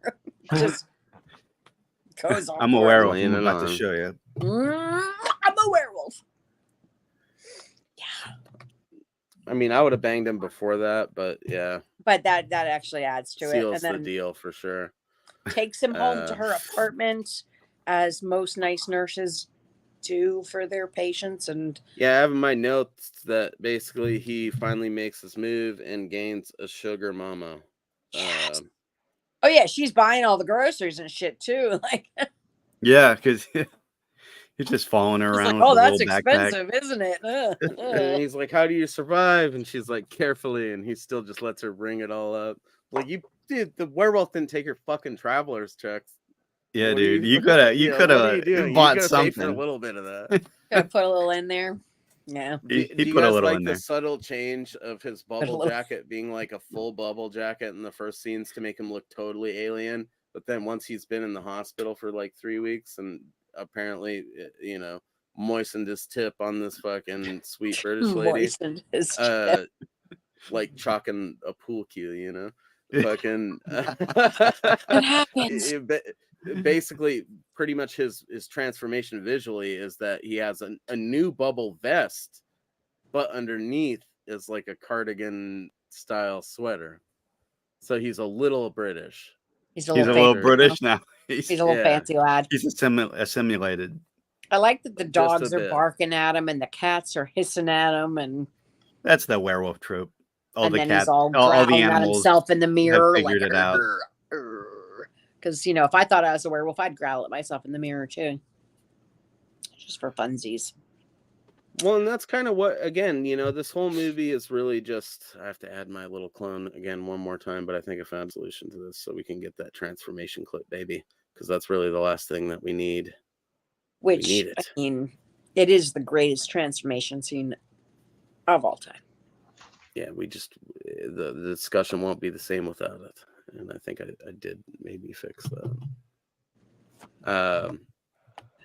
I didn't mean to But, you call know, you a meatloaf, Jack. That's my favorite line. Oh, of we're the getting movie. there. That's one of almost that scene for some reason. Well, let's wait. we're almost to that point, but you know, after Jack's first visit, you're still not certain that this shit is like totally real. You know, like this still could be in his head, I guess. He still thinks Obviously, he's we know it's not, but he thinks it's in his fucking head. You know, I found something interesting that I saw for the first time. Well, that I noticed for the first time. So he walks out right before he changes. He walks out. He opens the front door, looks outside, doesn't shut the front door, then comes into the apartment, doesn't shut that front door either, which is, I it's not guess, his how the fucking werewolf house, got dude. out. Like he's having like his whole, yeah, that you know, it was a Well, convenient because he way to didn't explain. bust her a door. Like she didn't come home and then her whole door was broken down. So he obviously just went out the open doors like, bitch, I'm out, you know? And I never noticed that before, that he just, for whatever reason, just left her front door wide open and then left her apartment Well, that's door the wide reason, you know. But I could also see if I was like in some random Euro lady's apartment that just picked me up at a hospital after I was involved in some sketchy animal attack, and with the You just express leave doors purpose of banging me, I might be leaving some doors open too and jumping on the bed and eating popcorn like fucking Macaulay Culkin, you know. Really, the whole sequence is, I have it even in my notes, like David has a Home Alone sequence and then transforms into a werewolf, you know. Still not hungry. Just like, he's trying his hardest to do like those smorgasbord scenes from the Home Alone movies, and they didn't even exist at this point yet, but I just like imagining that they did, you know, because it's like, I want to do the Kevin McAllister like fucking smorgasbord scene, but I can't because my tummy just isn't fucking cooperating. just not hungry. What's the song I that's need a playing raw during this deer, scene? like some pussy. What? What's the song that's playing during the scene? Like Well, when he's Bad like Moon walking Rising around. comes out when he's changing. Yeah, it's the Creedence song. When he's changing. The song that's playing over the sequence, though, I don't know. When he's like walking It around and might he's be like, the same I- song. I think it's still Bad Moon Rising because I think that leads up into Yeah, and The it's like bad cut moon up by rising. the doctor conversation with the nurse where he's finally telling her like something's weird about this. Like I went out there and investigated, and this seems pretty fucking plausible what this guy's telling us. These bitches. That whole swerve, you know. It's right there in the notes too. Doctor proves he's a good homie and goes to the slaughtered lamb, you know, just to investigate his story. Like I'd never the first time I saw this, that was a hell of a swerve. Like Yeah, the I didn't doctor's see not him the being dude that you person. expect to be going out doing that. Yeah, I agree. And not The only fact that does he Dr. Hirsch investigate it, he investigates it believes him. seriously. Yeah, he took it Yeah. seriously. He believed him. And even if he doesn't understand, or maybe not necessarily believes 100% that he is an actual werewolf, he believes that there is some mass psychosis going on. He believes that not only does the town believe, but David believes this, and in doing so could hurt himself or others, even if he doesn't fully believe that he's a lycanthrope and he's going to, you know, wolf out. But he believes. Right. Say lycanthrope? How did you pronounce lycanthrope? That? Oh, okay. I think she said lycanthrope. Lycanthrope. Mexican or Mexicant? Are you a Mexican? Well, on the Well, point of pronunciations, I've noticed in the legend episode, you are one of those people, like those rare individuals, Adam, that pronounces ambiance and ambiance as the same word. Yeah. So you're like, what does he say? Ambiance. He says ambiance. Like, and I love ambiance. And it's ambiance. If Ambiance. you're fancy. And your pinky must be extended when you say it. I probably say Hi, that West, word T West. 1 or 2 times a year, so I just have to practice. So how should I have said it? Ambiance. Ambience. There's no, I mean, it like most, you know, It's language, tomato. No one right way. I mean, it's just regional. I mean, there's the right way, and then personally specific. You know, I like that you pronounce it that way. T West. Thank you. Do what I can. So pretty much after that, you know, Jack is still in disbelief. The doctor has done his investigations. You know, the dark player is the guy that basically spills the beans to the doctor that something's fucked here. You know. Yeah, that surprised me because I didn't think he'd be the one. You wouldn't. They had a couple of swerves in there with that stuff. Pets don't like David anymore while he tries to climb back in the house. This is all building up to the transformation that unfortunately I was not able to upload, so we're just gonna have to talk about it. But you know, everybody's seen it. It's kind of one of those things that, you know, honestly, not having it in the discussion right now isn't gonna hurt anyone. It's gonna give them more reason. Those to weird go watch little the fucking girls movie. laughing at while the dog's barking, like they're like, yeah, those little bitches really fucking bothered me for some reason. Get the fuck away from me. But can you imagine being a, you know, American man locked outside of your British sugar mama's apartment with some kids these little chicks are giggling at you? I've been drunk in London before. It's happened. I've never been to London, but hopefully that'll change one day. It's I actually have been in the tube or the subway there where and it legit looks just like that. Like I've been up that escalator. I've been to Piccadilly Circus. I like seeing those places from what I read, that was like expressly one of the purposes of doing this movie the way that it was done was to showcase modern London. They didn't want to do one of those goofy things where they made it seem like it was, you know, Jack the Ripper like a Hammer film. Yeah. It makes sense. I mean, it's wild there. They're they do like their drink. I got very drunk and wandered through the subways of London. So, woo, where'd he go? All right, so I'm now the host of Schlockaholics. Hi, Adam. Welcome to my show.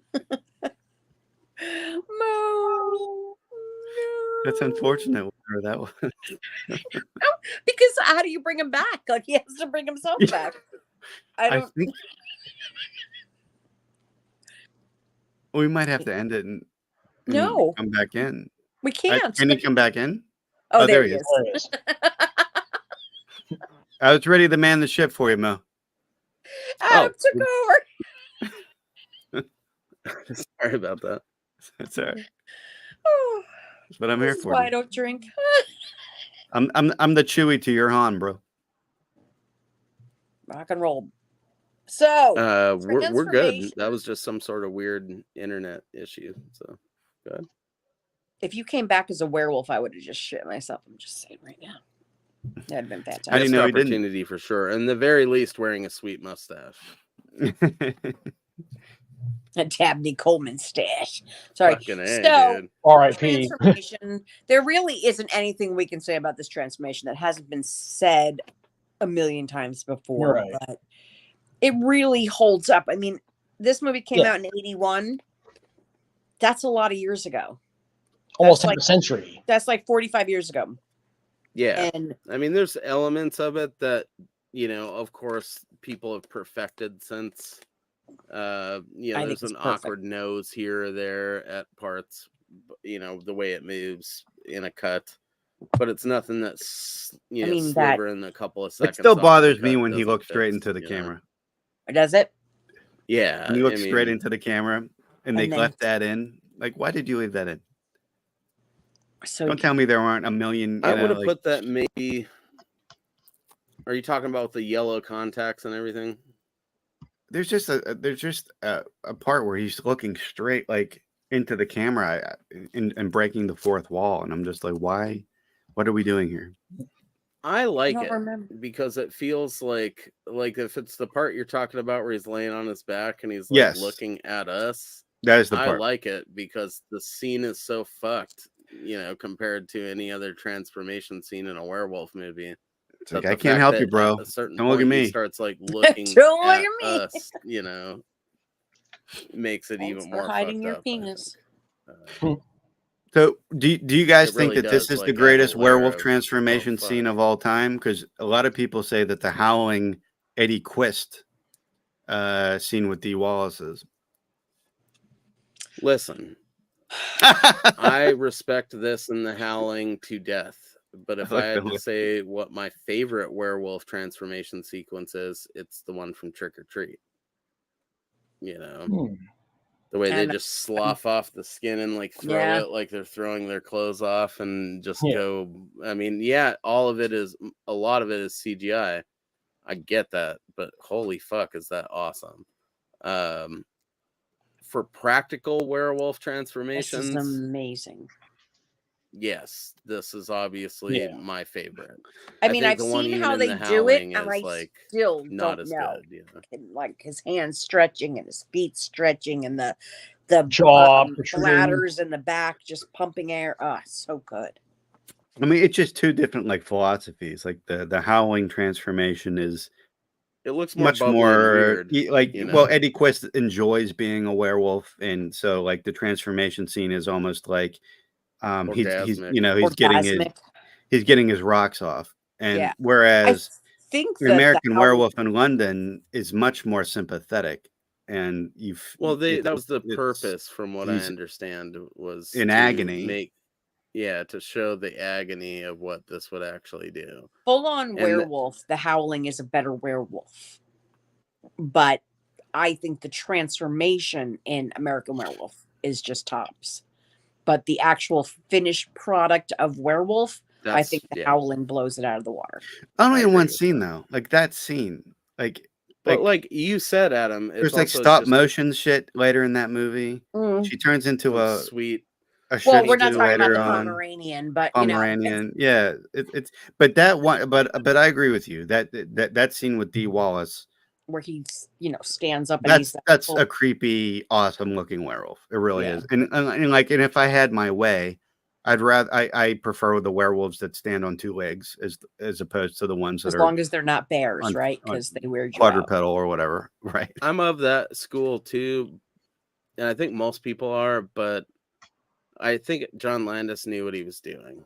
Oh, for sure. It wouldn't be the same if it did. And it was budgetary shit too. But like for budgetary reasons, whatever they were going through, whatever, that sculpt of the head in the face and it's fucking terrifying. It's there's a lot of Jaws in this, whereas like the shark was not working. Like they were doing what they could with what they had, with this werewolf head on a stick. It lives up to it, but it worked. Man, for the most part. I think it might be the one of the scariest werewolves for sure. Ever. Like the viciousness of it, like we were just talking about before, the like is unmatched. Is unmatched. Like if you're in a room with this thing, you are not walking out. Right, and they do a good job of keeping it rooted in that like animalism, you know. Yeah.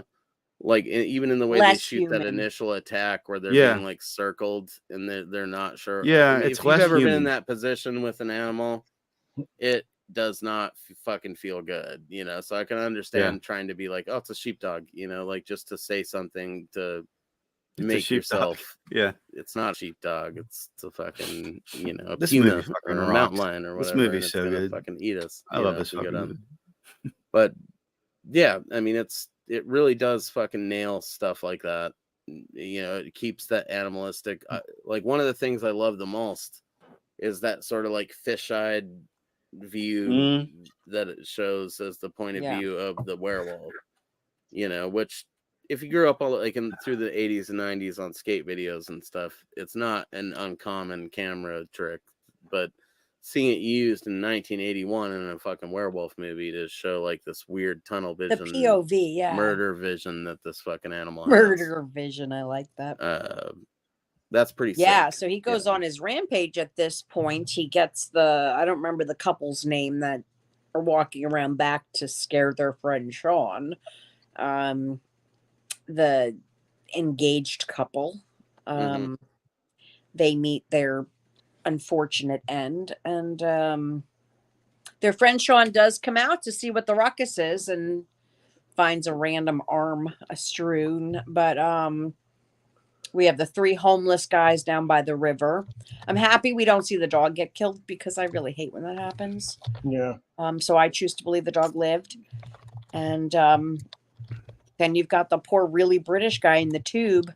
And like I said, I've been in that train station, in that subway station, and it's so eerie when you're going up the escalators and you're like, I know this. Yeah, I bet. It's kind of cool. But I like how the guy in the subway, you never see the thing chasing him. You feel his panic. He's running.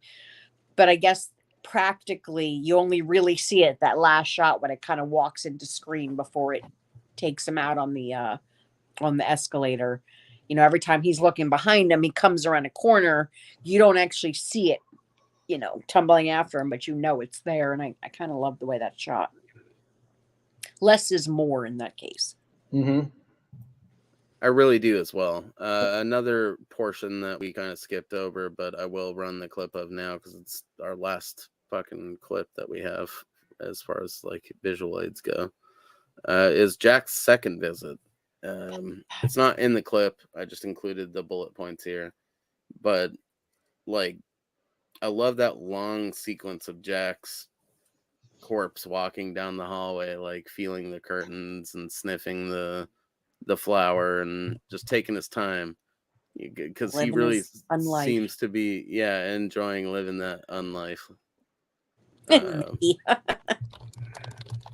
mean, he's making the best of it. Obviously, he's progressively rotting in every clip that we see of him. But and these are 2 best friends, and they react like 2 best friends.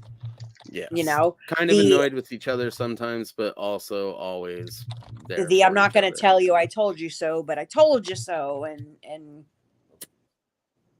yeah, and then obviously, I love that element of the movie where it, you know, starts as like a friend road comedy in Europe and sort of still keeps that going the whole time. Yeah, he's with them till the end. Fucked up stuff is happening, you know. They bond as much through the length of the movie as they would have if they took a normal vacation through Europe. If they would have just gone to Rome. Maybe even more so. And at least one of them got laid, which, based on the trajectory of their fucking vibe at the beginning, probably wasn't going to happen for a while longer if they hadn't got bit by that wolf, you know? And Jack did get a good peek at a nurse during that whole sequence there. So Yeah. David awesome wakes friend up at the comedy, zoo. friend road comedy, Fuck yeah. but also an amazing horror film. Excuse me.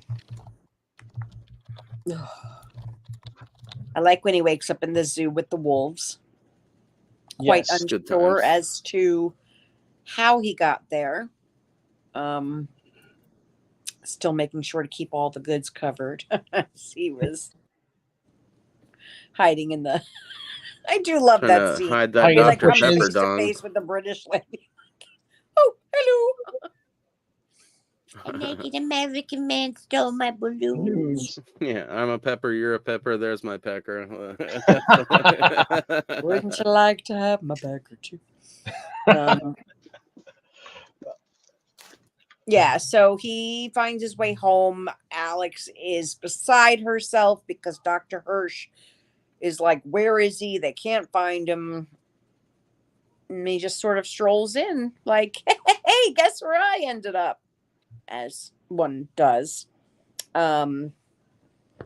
He seems in pretty good spirits at that point until they go meet the doctor and they're in the taxi cab and he sees the paper that people have been mauled and murdered and sort of jumps out in the middle of Piccadilly Square and freaks the fuck out and tries to get himself arrested, which I think is kind of fun.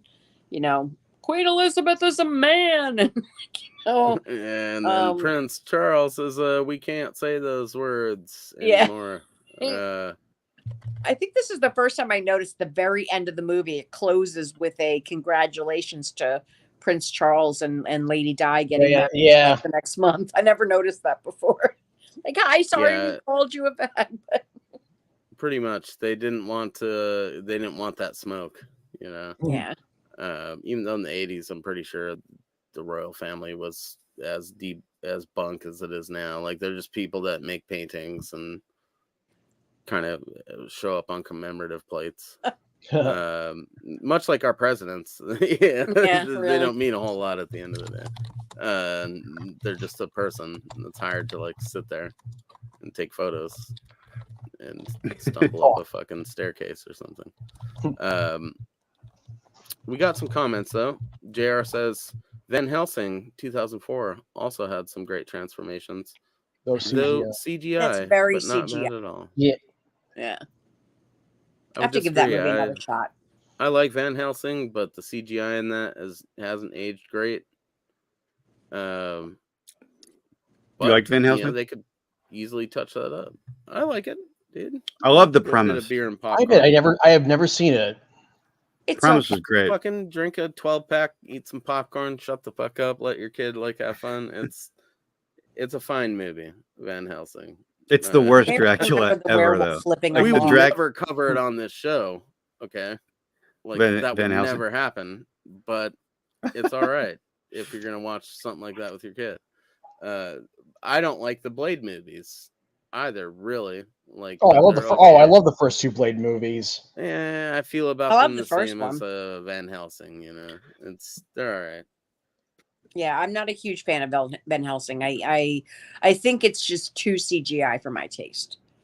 Like, I need a little something practical. I mean, you got the guy that played fucking Wolverine in there, though, I think. So Kate Beckinsale.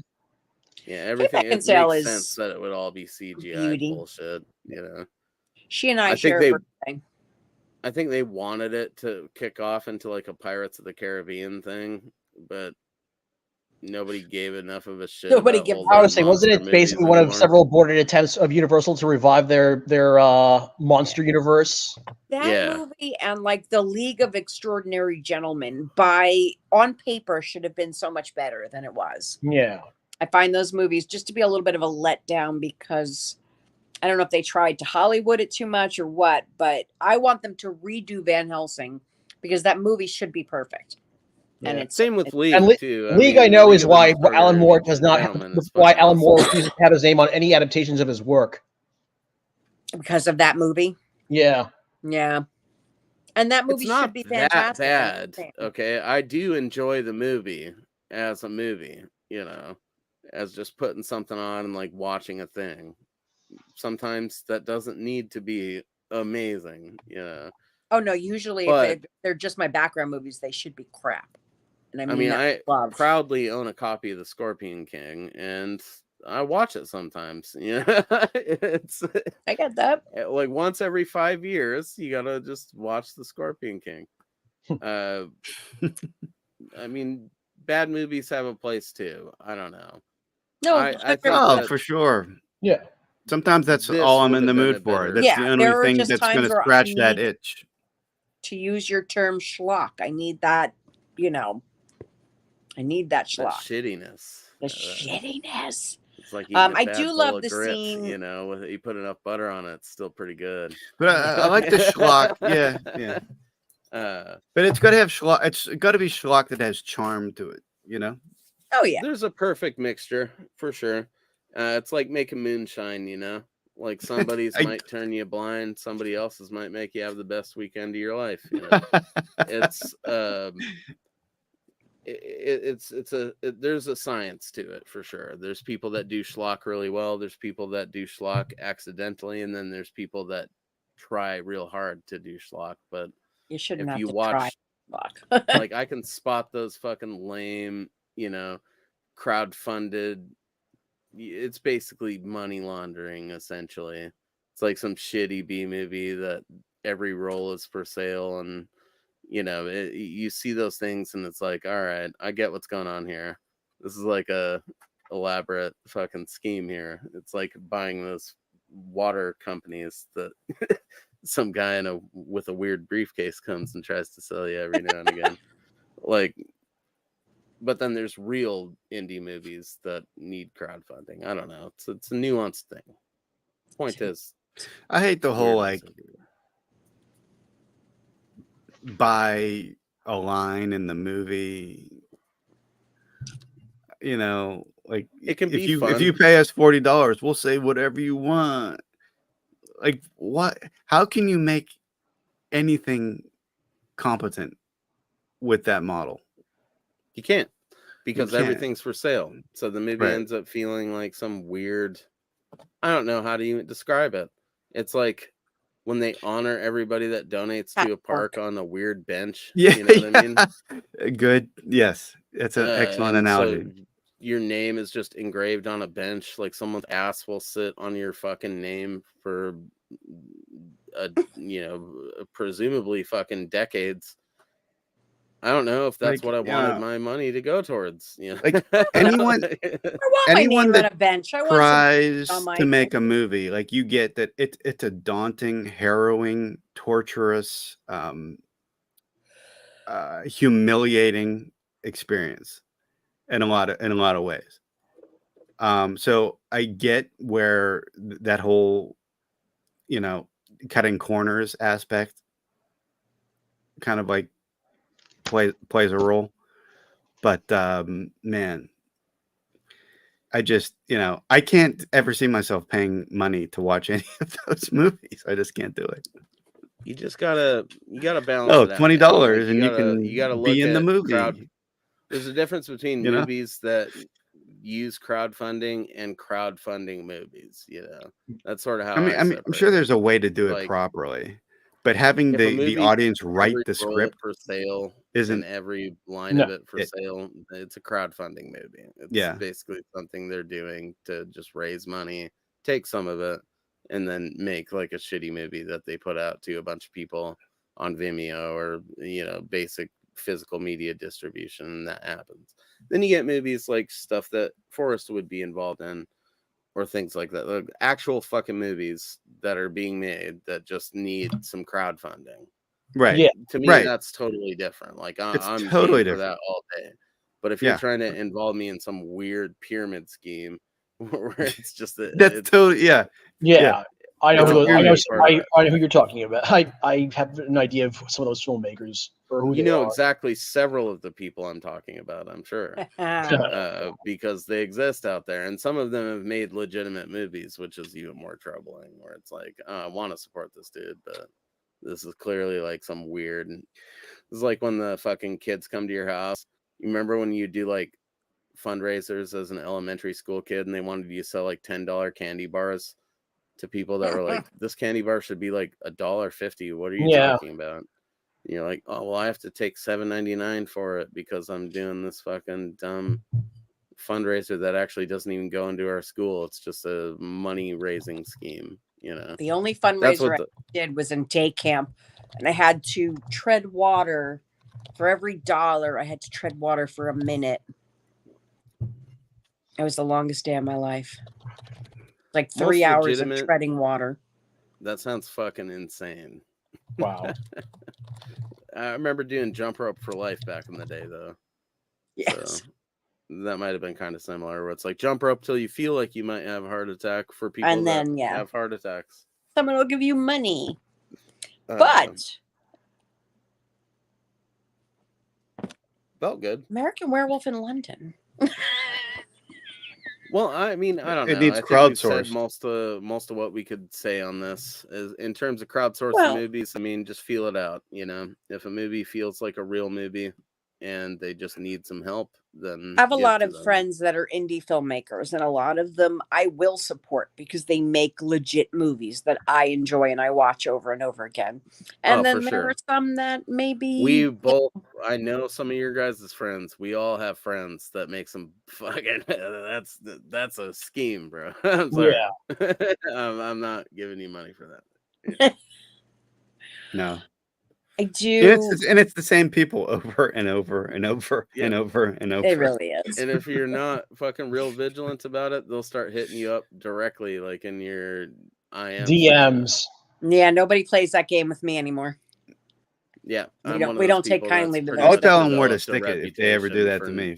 Fuck that. Not someone you want to do that with. No. I'm sorry, I'm not an ATM. No. But like I said, I'm a big supporter of taking on the practice of just buying the physical product, to be honest.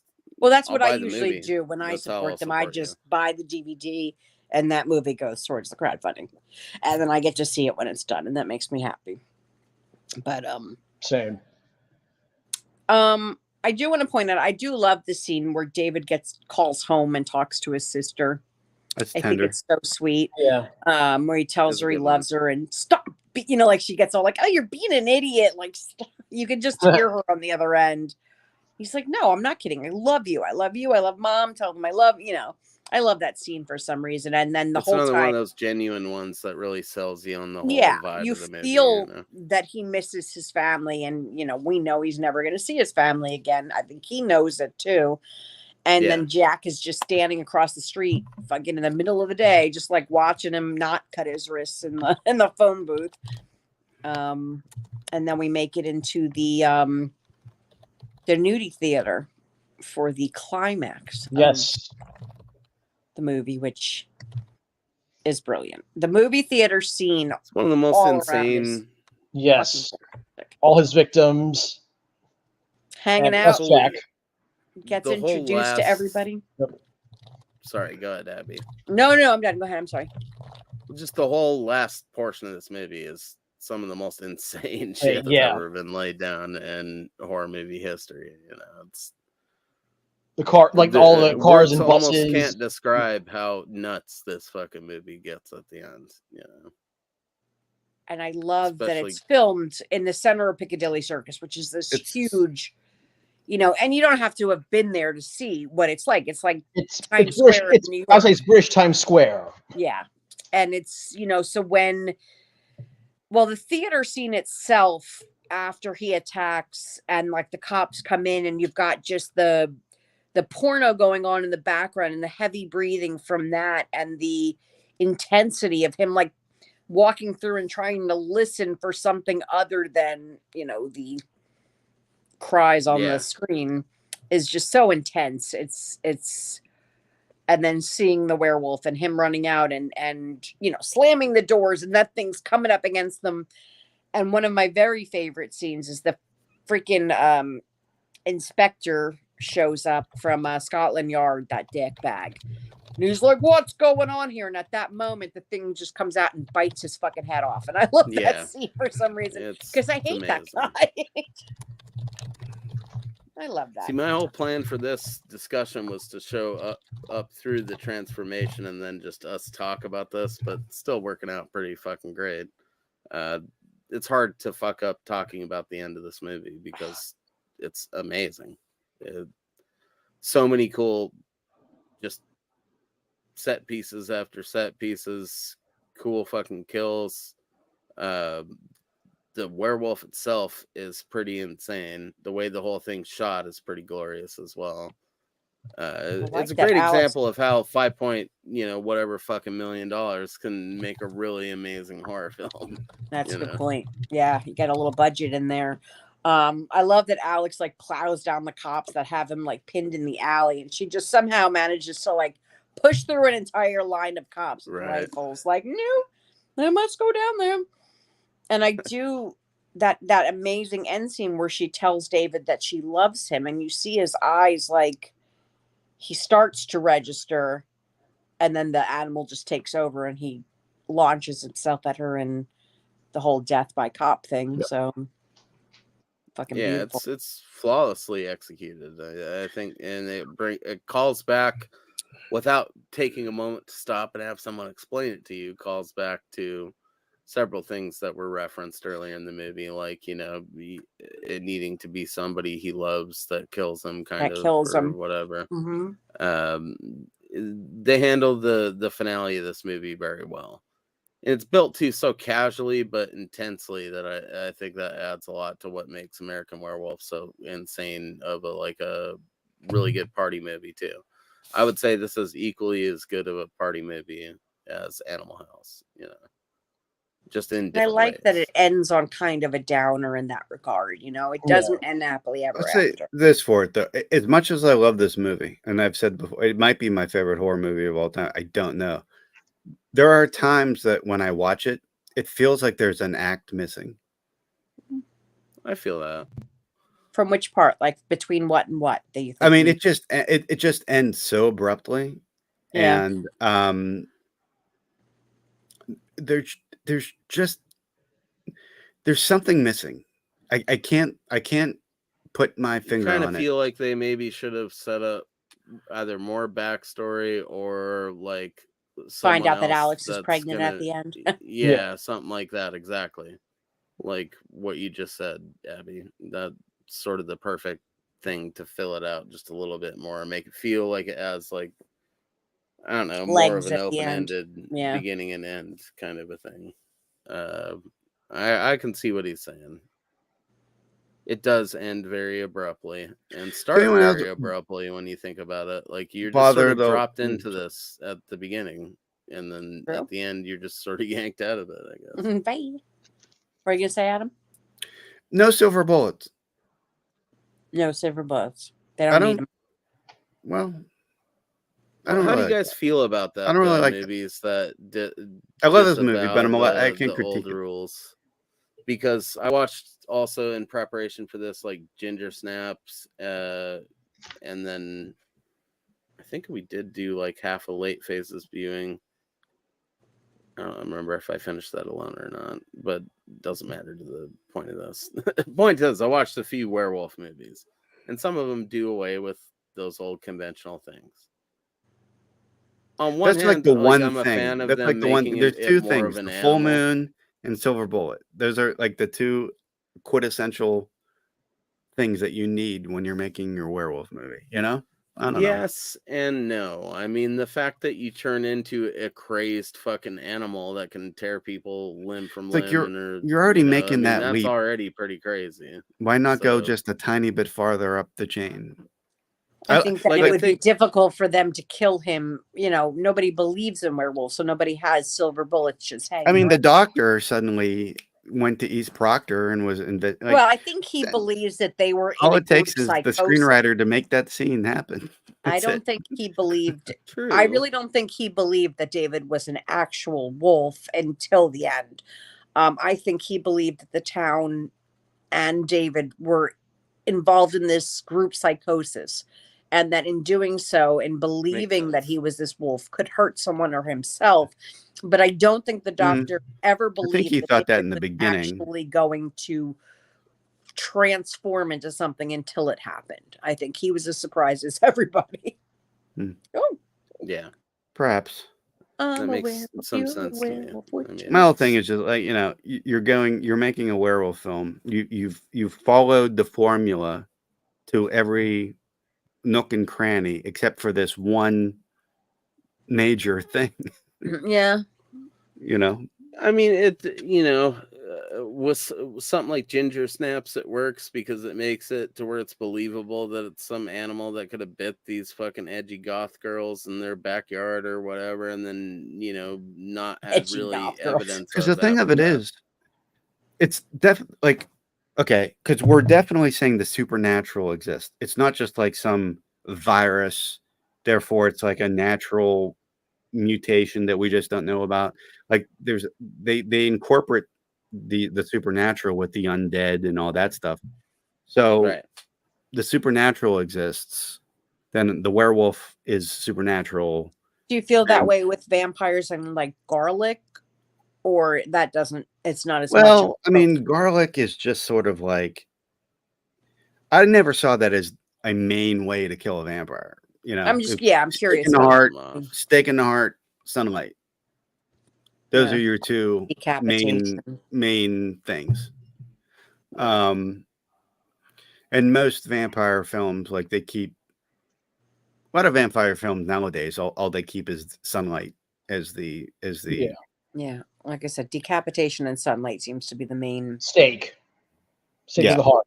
I always like the steak though. I always go like for a steak right now. Me too. Well, it's also easier for something like that though to spread if there isn't some wily like, oh, you got to kill it with a silver bullet. Well, that's what I mean. I think it would never have been able to end the way it did with the cops and everything else if we held on to that trope. I don't think that the villagers. Hear me out. Okay. He's still cornered in that little alley. The cops are about to shoot him up in a building, like a couple flights up is the doctor that has like Oswald with the fucking silver bullet. The cops think they kill him, but it's actually him that takes him out. I'm with it. I mean, that could work. That would have fucking rolled. I don't know if that would have rolled, but it's something that came. You can write it in. I like. You can make it happen. I love the traditional thing where you have to have silver bullets and stuff, but then I also kind of like when they do it where it's more of like a believable creature that. Right. I guess like in Dog Soldiers, they didn't. Were they killing them in Dog Soldiers with conventional means? Yes, they were. I feel like just with like.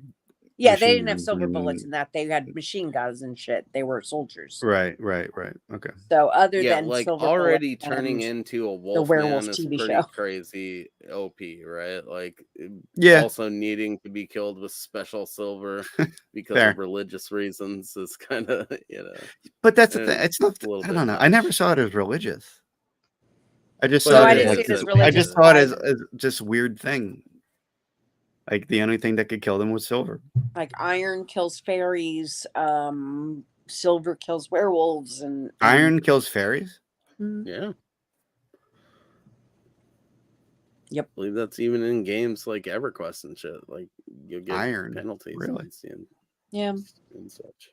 And ghosts, actually, you can hurt a ghost with iron. So keep a fireplace poker handy if you have ghosts. But I mean, when you go through all that, that's like religious stuff, right? Like, what if that ghost, like, fucking, what if he died as part of the, like, Muslim Brotherhood or whatever? See, I really only like, think he's just not going to recognize your fucking iron. I think the holy water and the cross is for vampires. Like, I don't think the iron is a religious thing to me, but I don't really know. I do love. I think when we trace it all back with folklore and fucking actual minerals, it's probably religious because those people come up with the silver thing actually originated with vampires. Like that was the actual folklore. Yeah, I feel like. And then the movie stole it for werewolves. Son of a bitch. But I still want to see it just because I like my werewolf movies to be in a nice little neat line. and I guess everybody I can gets killed the same way. appreciate both. You know, I like when they take it in that real world, like contagion animal side of things, and then I also do like where there's like silver bullets and all that shit. You know? Because the best part of a werewolf movie is when they go to the gunsmith For their nephew and get a bullet made. and they have to tell them a crazy story about why they need a silver bullet. Because my nephew is into. True like enough. That's a great scene. Always in a werewolf. It is a great scene, but there are several werewolf movies that would, you know, I guess propose the idea that you don't need that to be a good werewolf movie, and this is kind of very one true. of those. You know, A Dog Soldier. As much as I love the guy like melting down a crucifix to make it into bullets to kill a vampire, it's always a great scene. Sharpening fucking stakes for like a crossbow or something that shoots vampire stakes. I need one of those. Yeah, I mean, I like love all that Rudy stuff. making them on the sly in shop class in Monster Squad. Putting the rosary Monster beads Squad, in the I love that shotgun, movie. you know, like all that stuff. That's all cool, but I guess there's times where it works. Like I think if, like, look at Ginger Snaps. If that movie was spent with those like cringy goth kids trying to figure out werewolf lore the whole time, it'd be a way lamer movie than it is. But agreed. They just treat it like a regular animal that sort of infects you like rabies, and but then you become one of those animals, you know. And Catherine Elizabeth grows a tail, which I think is fun. It is fun. It's a little tail. I don't know. I think this movie handles it perfectly, because it leaves a lot of those questions up to nerds like us to talk about long after we should have been done talking about this film. I don't know, favorite scenes, and then we'll get into plugs, because you guys certainly have things you need to plug. So, favorite scene of the movie, if you had to pick one. We'll give you a little bit of a bumper rule where you can do like a favorite dialogue scene, and then you can do a favorite scene. So, all right, you know, I'm torn between the Nazi nightmare and the first transformation. I think the first transformation is the one that sticks with me the most. And like I said, just him, you know, shouting, "I'm sorry I called you a meatloaf," or whatever he says. Like I love it. It almost chokes me up when he says it, because it's like, you know, that he feels so bad that he was such a dick to Jack. He blew him off. He thought he was crazy, but the pain in his eyes. I mean, he does really good. I have a thing with people that scream in movies, and if you don't have a good scream, it actually just irritates the fuck out of me. I feel you. And I'm sure a lot of it is you know, helped out, but I feel his pain when he's going through that. You know, he's sitting there all fine and nice, and then just the oh god, you know, when his head's about to split. I love that scene. I think it's perfection. I really do. It is. Plays it perfectly. How was just reading the book, and suddenly like he's cool, and then a minute, boom, he's in agony. Yeah. Yeah, it like literally goes from 1 to 100. It's just his head is about to split open. And he rips his clothes off, and it's so believable. It's so believable. Burning up. Jesus Christ. And he's ripping his fucking shirt off. And it's so good. He's so underrated, I think. I don't know why he doesn't do more. I'm really surprised he does not get enough credit for this, even though he gets Dude, I really think that the Dr. Pepper thing derailed his career. I'm serious. He was the it guy for a minute. He was the it guy. Yeah. He had the Dr. Pepper thing. He was dancing around. I would say he had Naked It. But then he wasn't. And it fucked him He's up. a lovely man. I hope you all get to meet him someday if you haven't already. Not yet, but I would like to. He's a doll. Griffin Dunn was just at a convention, and I didn't make it there because he's on my list of people that I need to meet in person and just hug. But David Naughton I met at my very first convention, and I didn't even pay. Like, I just asked him, "Can I take a picture of you?" And he was like, "Yeah." And he took a picture with me. And actually, John Landis was at that convention, and I met John Landis, which is kind of different times indeed. Yeah, I remember that. You could just like walk up to Robert Englund. Now that's like, hey! $50-$60. Yeah, just to be in the fucking same room with them. Then they're Yeah. gonna charge you another $50 or $60 to get the picture and the autograph. So Yeah, fucked. cons, I don't and know. that's a we could do a whole other episode on On cons. Cons. What Oh a god. fucking Because scam! I'm old school con. You know, like I started conventions in 2009. I don't know if that's old school, but it's been a number of years that I've been going to them. And 2003 for me. And yeah, it's yeah, just it's Come changed buy changed. a long ticket way. I would so love that to we go to more. allow you to spend more money. Yeah, I would love to go to more cons, but I just do not. There's just too expensive for me to go to. Like they're cheap enough for me to get into, but to like actually Meet anybody. meet Well, so to me, conventions have become more about just seeing 200 of my favorite Community. acquaintances. Yeah, just in one And building. I just feel together. like there's a better way to do it than spending Yeah. all that money. We can all Right. just hang out. Like, I went to we do all I was the like time, feature people. but I'm not a autograph or a photo op guy, so I go. I like No. smoke a blunt in the parking lot. No, for me, no. I mean, for me, the Buy a easiest way Dr. to Dre meet with my me, favorite. drink some beers. You know, I was gonna say just hang out. I would say these days for me, the way I meet my favorites. I meet all my favorite like actors or celebrities is just to go to, is like if they're performing in a play here in New York. yes, Go wait outside after the show. I miss There you shows. go. I miss Broadway so much. I I met all do. y'all. I drove to Atlantic City to meet these guys, and it was at a con. And I got there, and the entire time, the entire reason I was there was to meet these people. So like, I had no idea who was at this con.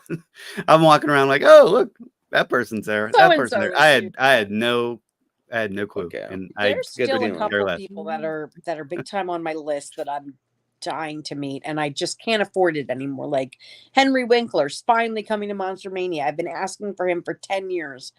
I won't be there, but See, dudes like you are the reasons I go to cons. well, exactly. It's just seeing my people. Regional cons, definitely. I have Cool like thing friends about that I see cons there has and always stuff. been you can walk up to anyone and have a conversation. Yeah. Like I have a good time there. I don't know who you are. I better don't or know where worse. you're from. I don't know what your story is, but hey, you want to talk about Lost Boys for a second? Like, Yeah. that's the fucking thing about cons. It's like you know that you have something in common with everybody. Yeah, And that's a beautiful thing because you don't have that in all walks of life. And we have but Felissa Rose. That's all. I can I'm say. not going to pay for that anymore. I'll pay to go to the con. I'll pay to go to the panels and watch the Q&As and You all Yeah. should come hang out with to friends. I'm not. Florida in October and come to Spook Hollow with me. But yeah, I for mean, me, it's I'll these come to days, Florida Broadway, to see you. I go to Broadway shows and then like Q&A, I go to the movies and go to Q&A screenings. Henry Winkler can go So suck a yeah, fat we one. used to do when I lived in New Jersey. We would do that a lot. Like I went to a Q&A actually at Radio City Music Hall. Yeah. Kevin Smith. They were doing Red State. John Goodman was there. There you go. What's her name? Melissa. I don't know. All the actors were there, and they watched the movie, and then the Q&As afterwards. Kevin Smith. If you ever see him in a Q&A, just make sure you're there like an extra 6 hours. I should mention. So actually, if you went earlier this year, I went to Swad Castle because Kevin Smith was hosting a screening of Batman Returns. Yes, I remember that. And I got to ask him a question, and he answered it, which to me was a bucket list item checked off. He's a fucking riot. I saw him at Count Basie in Red Bank, and he literally, like, you know, usually these places close at 11 o'clock at night. He'll go to like 3 a.m. till they make him leave and just keep asking questions. It's great. But It's gonna be a long time before I forget that NFT movie, Kevin. Oh God. NFT movie? It was a movie that you had to like. It was exclusively you had to. It was Kilroy.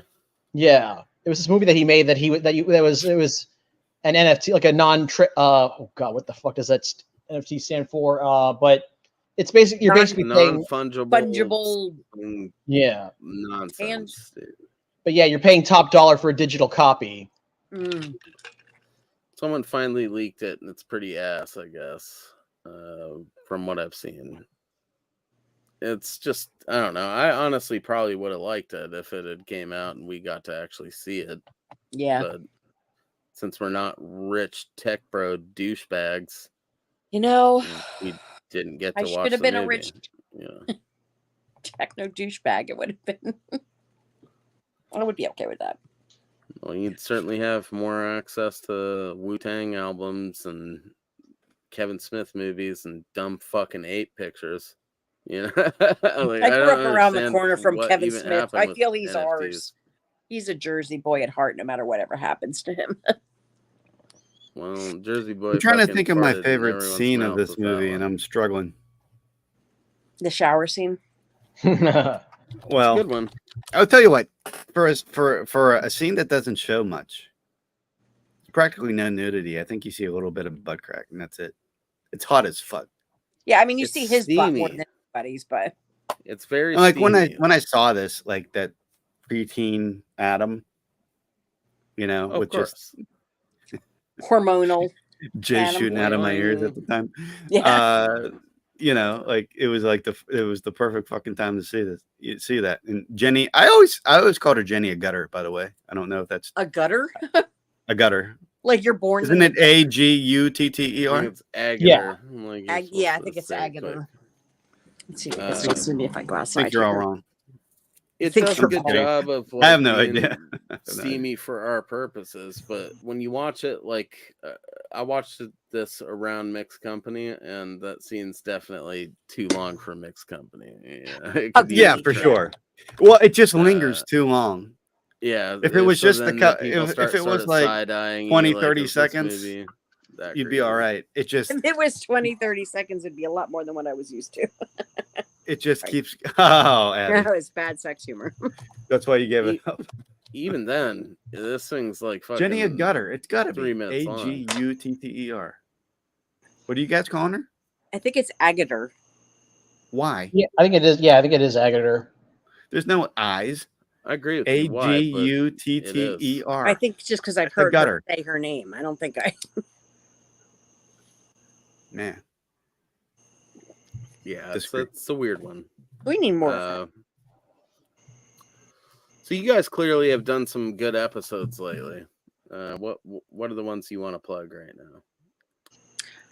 now? Well, so Hormonal Werewolves 3, as you mentioned before, we just finished both of Adam's birthday picks, which were Legend and Beastmaster. So for each of our birthdays, we've decided we get to choose the 2 movies for each of our birthdays. So those were Adam's picks, which we just did since he has a May the 4th birthday. Super fancy. So yeah, we did that. Our next upcoming episode that we're going to actually film this Wednesday, but it's not going to be released for a couple weeks, is Little Shop of Horrors, the original and the remake in one episode, which I think is going to be banging. It's going to be sick. Because I know Ryan said he's not a huge fan of the original. I love the original. I love the I musical. like it. It's fun. I like the second. I like the remake more, but I do love The remake is a more fun movie, but the original does not get enough credit. It's a good time. Agreed. And actually really funny. Same.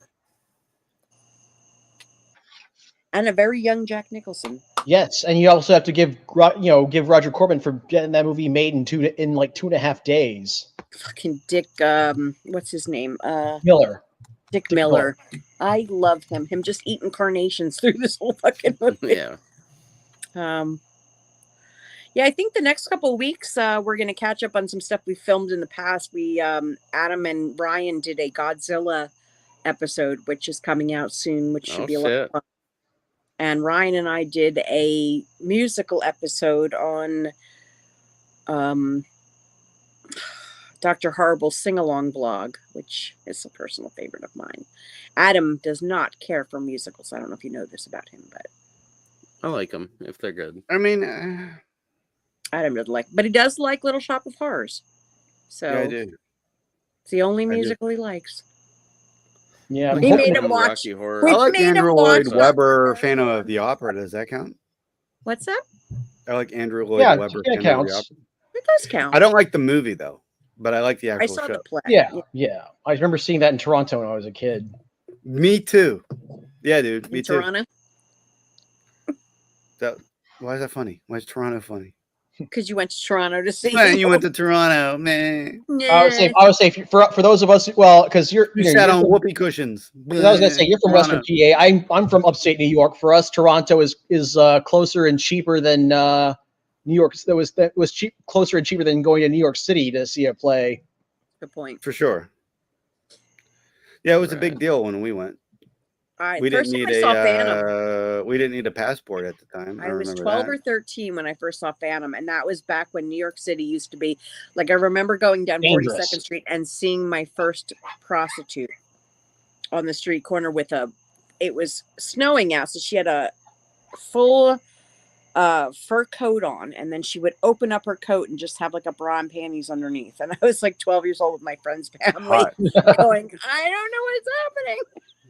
I remember those days. Mine was on the streets of Portland, though, so it was not a fur coat he was wearing. Different Your times, first I guess. prostitute. Yeah, well, the one that my dad pointed out to me, like, that's a hooker, and I was like, "What's a hooker?" Well. He explained it. Yeah. Meet your new mommy. Anyway, I don't have like a podcast or anything to promote, but I do a thing for orphans, for like kids that need a big brother, like a big brother program. I do like a amateur judo lesson thing in the park, Which is just Adam punching small children in the park. and it's every Tuesday through Thursday. I'm probably going to start in June. I haven't even started yet. This is just like things I've been thinking about doing. So anyway, if anybody wants to learn judo from me, it's going to start in June. That sounds glorious, dude. Yeah, dude. I love a day of sweaty tossing and us watching horror films together. That sounds amazing. Come get some. Just in the park, we go get a hot dog. I'll give all your kids like a cool nickname, like Slowpoke or All right. Only have one right Snake now, Eyes. but another one on the way. Skippy. You have another one on the way? Yep. That what I just heard? True story. Wait, Huh? what? We'll talk more about that after we're off. Oh, okay. Sorry. Definitely Surprise! happy to have you guys tonight. Forrest, you got anything to plug? Any other fucking Law and Order episodes you're going to be showing up on in the near future? No, but I was so I had a movie recently called that I was in. I was in it in a bit role as well as an associate producer called Screamwalkers. Screamwalkers, yeah. Shot on video slasher flick. Premiered at Creature Feature Weekend last month. Ooh. And then new season of Daredevil on Disney Plus, premiering March 2025. I'm in that. Nice. You appear alongside us in Amityville Webcam, which is out now through SRS Yes, Video, that too. I believe. And I filmed all my scenes, and I actually went to the real Amityville to film all my scenes. Really? Fair enough. Yeah, That's I went to the actual house where it happened. I hate that they redid the windows because it doesn't. Yeah. The one thing that you think It that could would just be any house if you take away the windows. That's what I mean. It's like almost like they want people to stop fucking taking pictures. taking in their pictures lawn. of their house. Leave us alone. Let us live our lives. It's almost. I don't know if as it's they want you to supernatural throw or the what, fuck away. but the house done changed its windows. Yeah, Amityville Webcam. You're in there with us. Were you involved with Teddy Scare?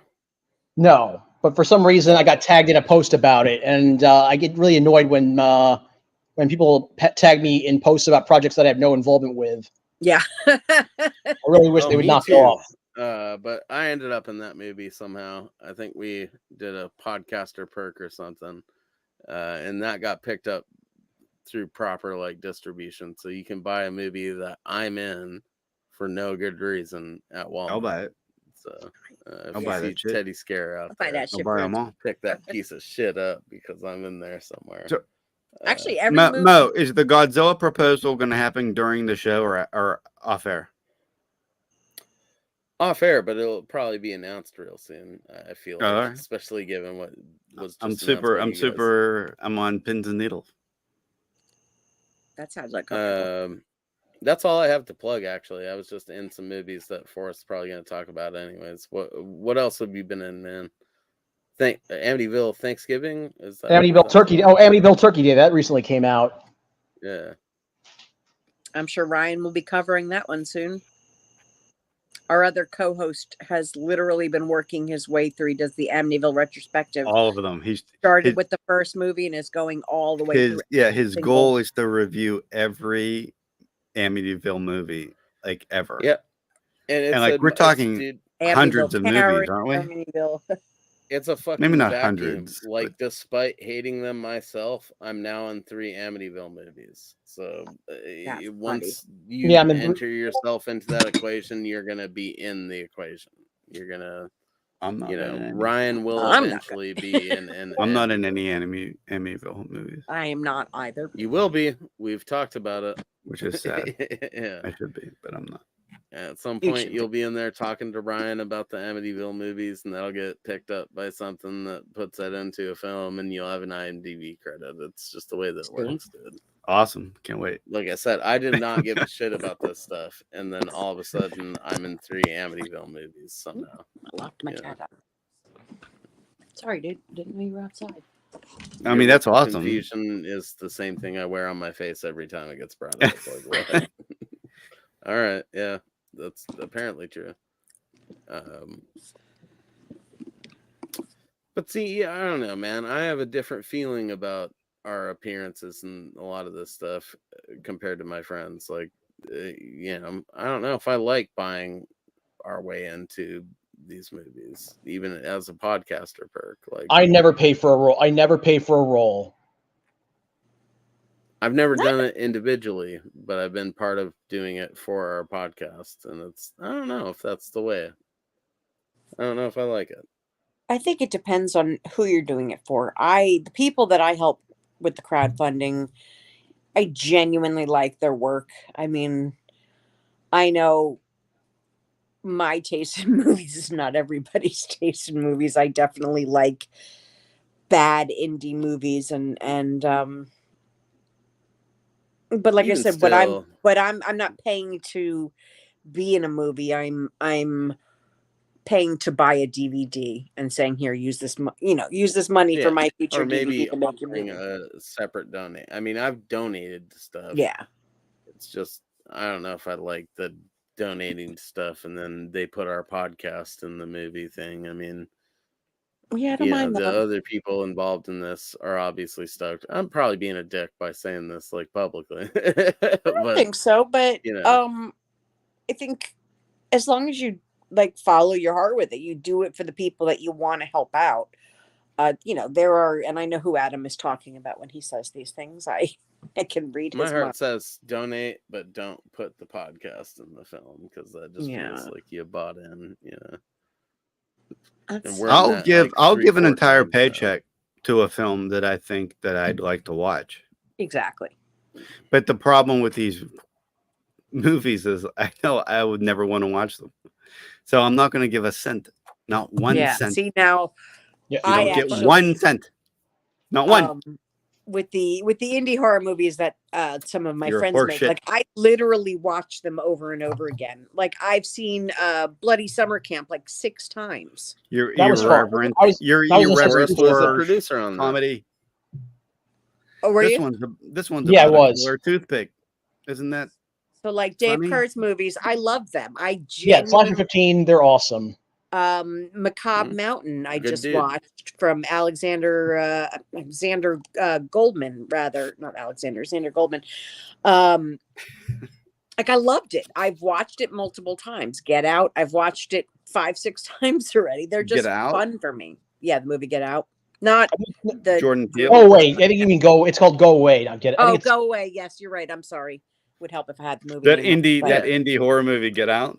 Yeah, well, Get Out, good movie, but Go Away. I've literally watched Go Away like 6 times. I love it. I crack up every time. They're comfort movies for me. I like playing them in the background. I love them. I think filmmaking doesn't really differentiate between budget. Like if you're a dude that has real passion for making a movie, you're going to be able to make something that people are going to be able to relate to or enjoy. The Schlockmeisters always point to Trauma, and they're like, "Well, Trauma calls everything schlock." I think that's the opposite. But Trauma, there's some artistic integrity there. There's some. It's not just they're trying to do something. What it is, I couldn't fucking tell you, but they're trying to do something. You know, Well, you like could see it in Full Moon too. there's a really. vision. Like, There's a Yes. vision there. Full Moon, Empire, those kind Full of movies. Moon is Yeah. just well And I funded don't schlock. You know, it's the same spend thing. Trauma's $5 doing. so they say Adam sucks eggs out of the blue in the middle of the fucking movie. No, I agree with you with that. With just saying, like, I'm going to pay to just walk on your movie and say something that makes no difference in this film whatsoever.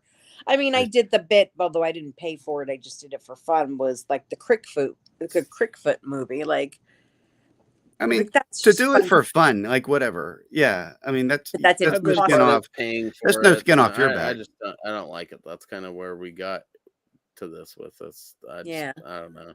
I get I'm not it. about it, man. I mean, it's if you like our I'm not about it podcast, either, then Mo. put it in there as like a podcast that talked about it. But I'm not gonna pay you $250 or Oh fuck no. Is that how much it love is? you, or but whatever no. to do it. No. I But don't I care also about have that a shit. lot of friends that are in the filmmaking business. So if I gave to every single person that was making a movie, I'd be more broke than I am currently. Yeah. I mean, So you gotta, here's how the movie industry works. If your last movie makes enough money, you can take that money and make a new movie. If your last movie doesn't, there's a reason.